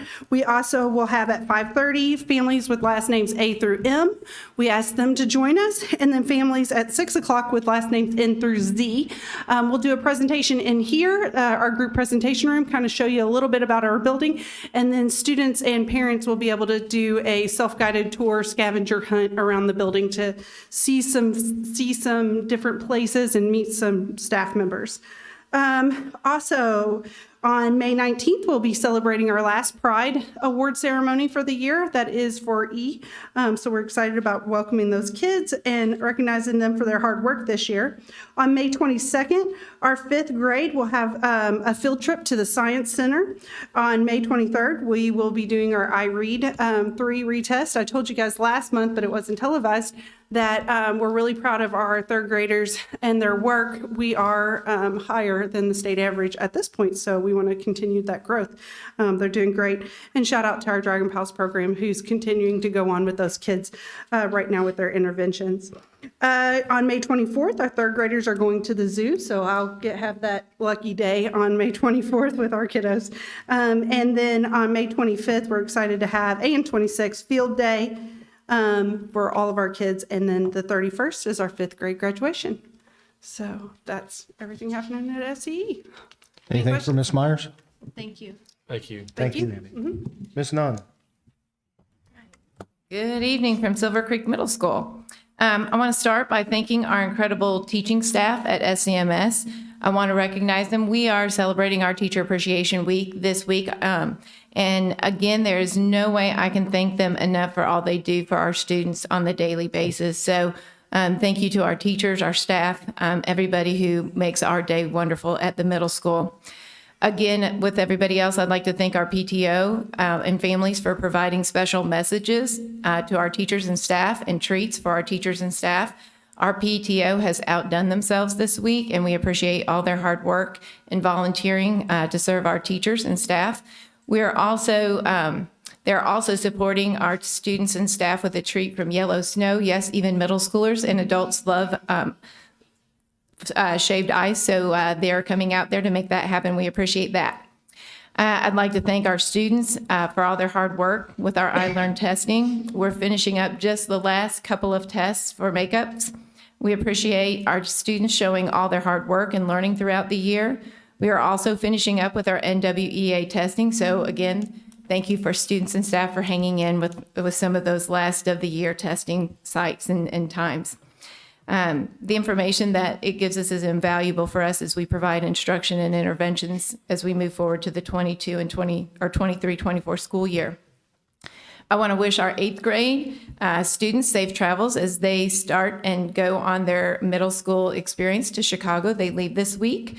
They will get to experience many things Chicago and enjoy a medieval meal and show. So have fun. Another field trip coming up is for some 8th grade students. We had 38 students take on the challenge of an independent reading program. The students participated in different themed readings between the months of August to April, such themes as adaptation August, nonfiction November, and March Madness. And they were all themes, and they had to choose a book to read and write about it. So we, again, have 38 students who completed the challenge, and they will be rewarded with a day at the zoo. So hopefully it's a day that some of you guys are there and can watch out for our kids as well. So congratulations to all of them, and I hope they enjoyed their reading adventure. We will have a spring choral concert coming up soon. I look forward to seeing our students showcase their talents in a culminating performance from this year. I can guarantee it will be magical. I would also like to thank Coach Shelton and David Scott for completing. David Scott completed the coursework to be able to teach archery to our middle school students, yes, with real arrows. Coach Shelton volunteered every day, all day, to help our students learn the skill of archery. And our students enjoyed it. They did a great job with it. It was fun to get to watch them attempt to hit the bullseye, and some of them were very, very talented. I hope they do take advantage of the archery camp offered this summer, and hopefully we can begin an archery club at the middle school shortly. Another club at Silver Creek Middle School is our bowling club. It's coached by our Project Lead the Way teacher, Mr. Luther. In a recent tournament, we had 10 top bowlers in their grade levels. We also want to wish Austin Tresser and Abigail McAllister good luck. They compete in Anderson at the semi-state this weekend, so good luck to those two in their bowling. Our spring sports season is underway, and wow, we have some record-breaking times. Mr. Bile has finally traded in just the static board for a mega. I think we can compete with the football field for the Megatron so that he can just constantly update our records as they are broken. In track for the boys, we've had a 16-meter run with a time of 4 minutes, 40.86 seconds from Trey R. Smith, and at one time, and I think it still may be, the fastest national time for this year. National. Yeah. We have an 800-meter medley with a time of 1 minute, 46.41 seconds with Jamison Colwell, Hayden Kruger, Donovan Whitehead, and Trey R. Smith. 400-meter dash record broken with a time of 54.60 seconds by Trey R. Smith. A 2,400-meter run with a time of 7 minutes, 37.94 seconds by Trey R. Smith. He's collected a lot of hardware this season and well-deserved. High jump record with a height of 5'11", Donovan Whitehead. 200-meter hurdles with a time of 30.69 seconds for Brady Anderson. So congratulations to all those record breakers for boys and girls. We have a shot put record with a distance of 41 feet, 4.5 inches with Sophia Scott. Girls tennis started off the season 11-0 and won the Mid-Southern Conference tourney. We have our academic awards programs ready to go. We're excited to recognize our students and their accomplishments at the end of the year. Please check our afternoon announcements for the dates and times of those different grade levels. We have a different grade level each week as we finish up the school year. Again, I would like to thank Ms. Rhonda Granger for her 19 years of teaching at Silver Creek Middle School. She's been an AD, a sponsor of so many clubs and organizations, and we wish her the best. And again, I can't say enough about Dr. Eckert. He, again, is a mentor to me and has helped me quite a bit in my career. And again, I hope he still accepts my calls when I say, hey, what would you do in this situation? So he's always been very helpful with that. Lastly, I would like to thank the board for supporting our therapy dogs in schools. At Silver Creek Middle School, we have had one dog test for sure, and he is going to go through the training. Ted hopefully will be ready to serve us at the middle school for the 2023 and 24 school year, and Ted resides with me. So I'm super excited to start this journey. Any questions for the middle school? Thank you so much. Thanks, Christy. Dr. Eckert.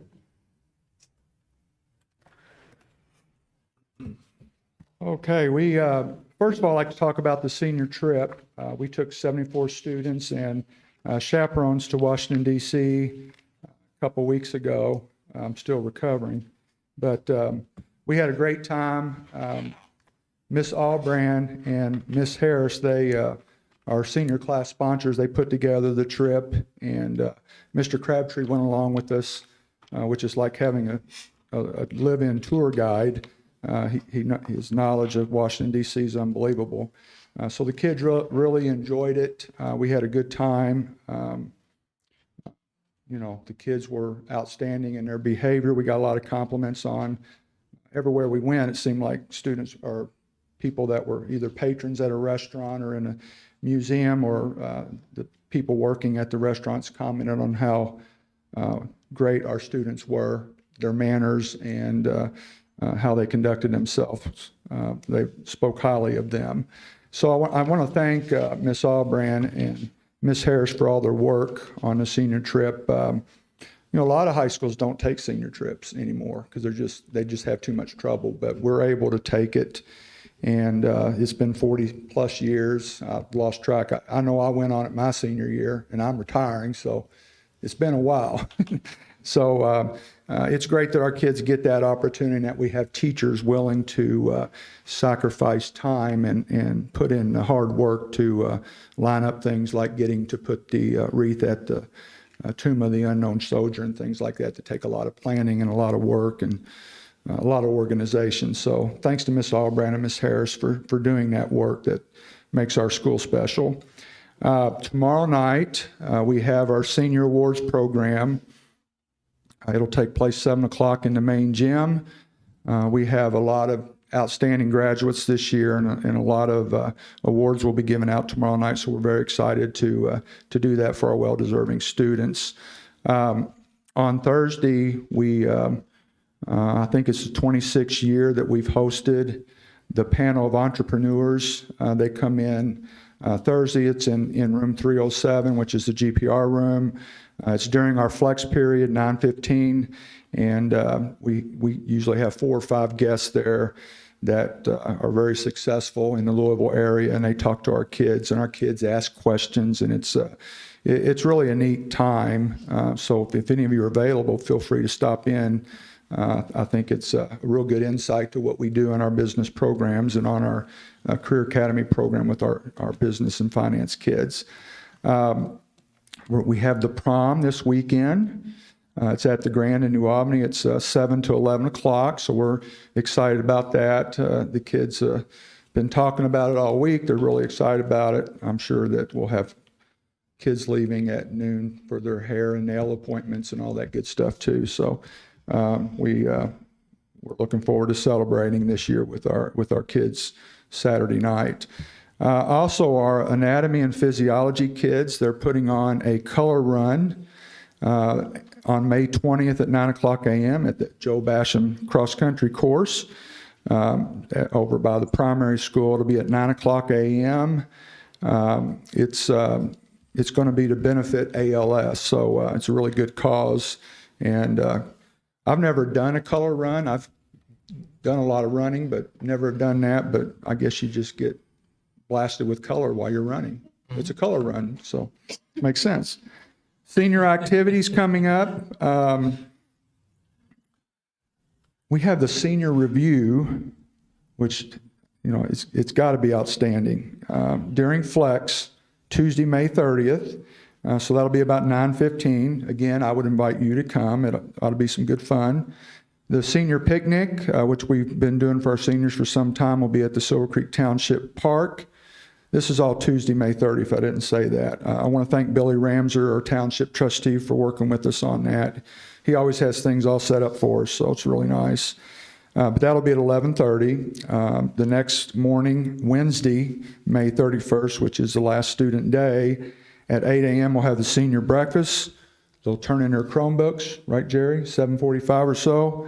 And then after the senior breakfast, we'll do the graduation rehearsal right after the breakfast, so it's usually about 9 o'clock. And we're all gearing up for graduation at 4 o'clock, June 4th. Hope to see everybody there. Thank you very much. Any questions? On the color run, what course are they going to run? I have no idea. I'll just make sure it's all mowed in. Okay. Yeah. Miss Livers is kind of coordinating that. Okay. I can ask her to get with you on that. Will do. All right, thanks. Any others?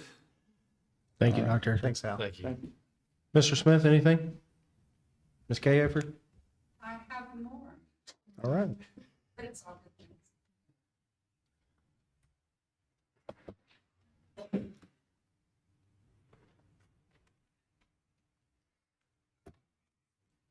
I was only expecting to be up here once, so that's okay. It's all your fault. Not really.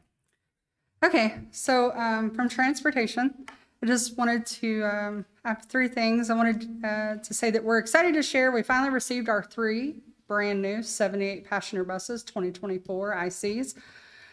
Super excited. It took a year to get them because of the production and delays on parts and stuff. So those are going to bus route 305, Cover Bridge area, bus 306 inside Hillendale, and the Prosser bus. And 314, which is out at Plum Lake, County Line Road, Tanner Estates, Dover Woods. So this change, these 3 buses coming in, made it to where we could have several buses change into their buses. So essentially made the fleet to where we only have 1 bus left that's running. That's a 66-passenger old style bus. So that's pretty awesome. We have 25 routes in total. So that's pretty great to have 24 of those running at 72, 78 passenger.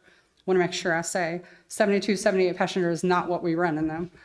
That is capacity at 3 in a seat. So they're much more at like 50, 52, somewhere in that nature. So also wanted to report that our bus inspections for 2023 year for our entire fleet was completed in March. All buses passed with flying colors. Our mechanic Case continues to do a great job maintaining our fleet, and we are thankful for his diligence to ensure the buses are safe to drive daily. And lastly, second bus evacuation for Gen Ed buses was taking place today. I just want to say all the drivers, students, all the building staff. It was amazing to see how much building staff came out. They always come out, but I want to make sure that I give a shout out to that. Every one of the building admins for all 4 buildings, several teachers, that is a huge overhaul to essentially load the buses, and then all the kids put down their stuff, and then we unload buses, make sure everything's safe, and get back on. And that's for safety that we do that. So it was just awesome to see how much staff really came out. So that's all I have. Do you have any questions? We're good? Great. Thank you, Ms. Gaither. Ms. Compton? Nothing? Dr. Briggs? You want to say something? Sure. Can you come to the mic, please? After all these years of doing it, I guess it's only fair that I finally actually get in front of the mic. I just wanted to invite everybody out to a couple of music performances that the high school and middle school have coming out, both all of you folks up here and everybody at home. So on the 21st of May in the Silver Creek main gym, we have 3 concerts happening that afternoon starting at 1:30. The middle school and high school choir and handbell choirs will be performing for 2 hours or something. Miss Caldwell has done just an unbelievable job this year. That choir group has gotten huge and they are incredible. And you should see the choir robes they have. Amazing looking, embroidered by Miss Jocham, super cool looking. They sound incredible. You don't want to miss it. The middle school starts performing at 3:15. The middle school band starts performing at 3:15. It's about 180 kids, something like that. And the 6th, 7th, and 8th grade bands, they sound great right now. You really should hear them too. At the end of the middle school band performance, we're doing something very special. We're playing a piece that features all 220 some odd band students together playing at the same time. And it also features all the band seniors as well. It's a really special piece, means a lot to me, and it's going to be something special. After that, the high school bands will perform, and that'll happen until I don't know when. And you're welcome to attend all those things. They're all free, of course, and open to the public. So please, if you have nothing else going on Sunday, May 21st, we'd love to see you starting at 1:30. The bands will be performing and representing Silver Creek at the the Memorial Day ceremony at Wilkerson Park in conjunction with the American Legion. We'll be performing lots of patriotic music to commemorate that moment. And we'd love to have lots of community members out there, not just obviously to hear the band performance, but to remember all of those who have fought and died for the United States. Thanks for letting me speak. Does anyone have any questions? I feel like I have to say it. All right, thank you so much. Thank you, Mr. Smith. Dr. Briggs? Okay. Thanks to all of our presentations tonight. Appreciate everyone coming out. Thanks to the Committee on School Start Times for the work that went into that.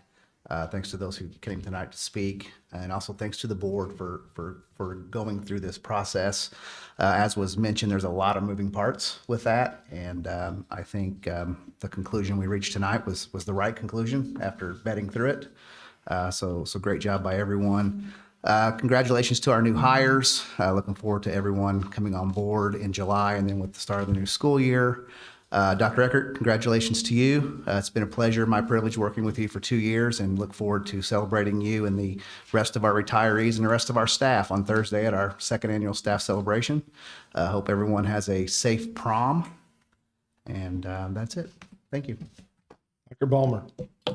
Yeah, last week was Teacher Appreciation Week, and again, just want to reiterate, we just have an amazing group of teachers and support staff, and what they do with our kids each and every day is amazing. It's a difficult time of year as kids begin to smell summer, but we sure appreciate everything that they do. On the LED project, just really quick, I definitely want to mention, first of all, Energy Harness, who did the work. Dr. Briggs had some former partnerships. I had worked with them previously and was a great reference to find them and working with Duke. So we appreciate that. And I definitely want to mention Mr. Poole, who really did a lot of the legwork on that. It was a ton of work. It was a very successful project, as you mentioned, and that had to do with who we were working with, Energy Harness, and all of Mr. Poole's work on the back. I also want to just take a moment to acknowledge the board. It was a big moment tonight that we approved Calhoun Construction for our base bid for our high school. Last September was a very difficult decision to make, and the board, being mindful of our taxpayers and seeing how much our bids came over, made a difficult decision to pause on phase 2 or bid 2. We were moving forward with athletics. It was difficult to pause, but with the goal of saving our taxpayers money and to get this project done right still. And that goal was accomplished, and was accomplished tonight. That going back to the board, working with Shireman and their team, and working very diligently to go back and look at things and make some decisions, we were able to save money. So I want to just thank you all for making that difficult decision. I know that was not easy, but it ended up being the right decision. I do believe in Calhoun. We are looking forward to working with you all. Last, Dr. Eckert, sure do want to congratulate you. I know you mentioned a few people who invested in you, and undoubtedly you are someone who has invested in me over the years. I believe that started when you taught me how to type on DOS programming. You may not remember because I behaved so well in middle school, but you've been my teacher. I have coached with you, a colleague, a mentor, and most of all, I would say a friend. To say that you have left a mark on so many lives in our campus is an understatement. So I thank you for all you've done, and I know you'll continue to be successful, but thank you for pouring into Silver Creek and me as well. Mr. Basham. Well, I'd also like to wish you well in your retirement. We've been friends for many years. And I'm sure that retirement time, you're going to realize how the time get away from you. How did I manage it? But you'll do well and enjoy your retirement. Mark, I'd like to thank the good work that Charmin's done for us, for Calhoun Construction. I've been saying it for months. I can't wait to see some dust and dirt move. So thank you all. You'll be tired of all the dust. The ones in the building will get tired of the dust. Ms. Bright. Just like to echo that congratulations, Dr. Eckert, on your retirement, and we will miss you and appreciate all you've done throughout the years for our school districts and our school district and the many facets you've worked in throughout the past years. And hope you enjoy your retirement. I'd also like to thank the committee for school start and end times and for all the problem solving and the time that went involved in it and the discussion and our community members' input. At the end of the day, we just want to make positive changes for our school district. And then I'm also excited for our new directors to come on board for curriculum instruction and student services and all our other new employees. It's a really exciting time for Silver Creek that we're able to make these decisions for our community. And really appreciate Sharman and Calhoun getting us to where we are now, being able to actually dive into the or to the high school building, something we've wanted to do for years. And to know that we will actually get to start doing that this summer is just so exciting and so elating. And I'm really looking forward to what it does for our students and families and community. So thank you. Ms. Franklin? Yeah, I'll just say thank you to Dr. Eckert as well. I've had the privilege to work with you over the last several years, and I've always felt that you were a very consistent, stable professional who advocated for your students at every turn, and that was always in the forefront of everything you brought to the table was the advocacy for your students. I respect you a lot, and just as we have other people who have retired from Silver Creek, come back, continue to invest in our students and be a part of what we do here, but also enjoy your retirement. So I wish you the best of that. I just want to send a appreciation shout out to all of our teachers since it's Teachers Appreciation Week. And then also I just want to show some appreciation to our community networking partners, the church that was here earlier who does the Blessings in the Backpack. That's just a remarkable thing that they do for our students, as well as we have Mr. Chris Fox here tonight, who on countless times has provided our students and staff with food for various things. We just recently celebrated at the end of the year for our PAL students, and he provided the love of pizza. They spoke the language of our middle school and high school students by providing them food and celebrating their achievements. So I really appreciate what you're doing within the community and for our schools. And just to let everyone know, you have added on the Dragon's Den up there at your location, which is going to have a room available for 30 to 35 students or 30 to 35 people that you can access, and it will make it a nice place for our teams and staff and students and families to go up there and enjoy get-togethers and things like that. So we just want to thank you for that and encourage our community to support those who are supporting us. So I appreciate you and thank you. And lastly, I just want to say that my thoughts and prayers are with Floyd County community today as they lost one of their students this morning on the way to school. And so just know that our district and our community is thinking about yours. Yeah, totally agree with you there. Dr. Eckert, I think Joe was soliciting help at the cross-country course. It gets very overwhelming to cut the grass out there. Again, if you need help, I know you've got another grandbaby on the way, but I do have a 4-year-old at the house as well. I know it seems like a lot, but seriously, retirement's gonna be great. It's well-deserved. Again, thank you so much for everything you do for your and done for us. Thanks to all the teachers, celebrating Teachers Appreciation Week. Mr. Dablow, there is, let's see, Hunter Station Pizza. I heard Calhoun Construction, Shireman Construction. I think those are some people we might look at some partnership packages. Sorry, it's here in front of me. I just have to make sure we mention that. But no, ultimately, Shireman, thank you for helping getting everybody on board. Calhoun, thank you for a great bid. I will ask for the board to have some new hard hats with the Calhoun Construction on the top of it. Maybe we can recommend that, and we'll look forward to the new construction. And honestly, I hope it's sooner than the summertime. I hope we get going sooner than later.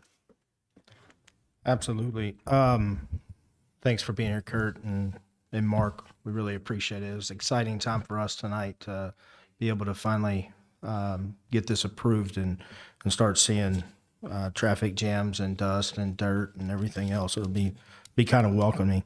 Just want to thank First Baptist Church, the Davidsons. They've done so much for our school corporation, not just at the primary school, but everything from hosting events that we've had. They are a true partner of ours and do a lot. And thanks to all the members of their church that showed up tonight. Again, just to echo what everybody said, thanks to our teachers. I know that we should do a teacher appreciation every day, and for some, we know that's not able. We're not able to do that, but we do appreciate you, Dr. Eckert. Everybody said it, but Al, I've really enjoyed working with you. You've given a lot to this corporation over the last, 37 years? Is that correct? 33. All right, maybe we can go 4 more. Rehire. 33 years, that's a long time, and I hope you enjoy it. I know you do a lot of traveling now and try to work that in to see your children and your grandchildren, and I wish you the best of luck with that. Welcome. I do want to welcome Dr. Swearens and Dr. Waters again. I think they're going to be a great addition to our staff here, and kind of as Christy said earlier, our prayers are with the Floyd Central family tonight on the loss of one of their students that passed away on the way to school this morning. So that's something that no parent or school teacher or administrator ever wants to hear. And other than that, I hope to see you guys Thursday at Staff Appreciation. And we get to honor a lot of our first year folks that are finishing up, along with our retirees, and look forward to serving some food. So with that said, our next meeting, May 23rd work session. Thank God we didn't have it tonight. Where we'll tour the outdoor construction over at the athletic facilities at 5:30. And then following that, we'll have our regular scheduled board meeting in here at 6:30. Next meeting slated after that will be June 20th here at the SC Elementary School GPR right here in this room at 6:30. That being said, Mr. Bright, would you like the motion for adjournment? So move. We have a second. Second. Mr. Basham seconds. All those in favor, please say aye. Aye. Those opposed? Meeting adjourned at 8:35.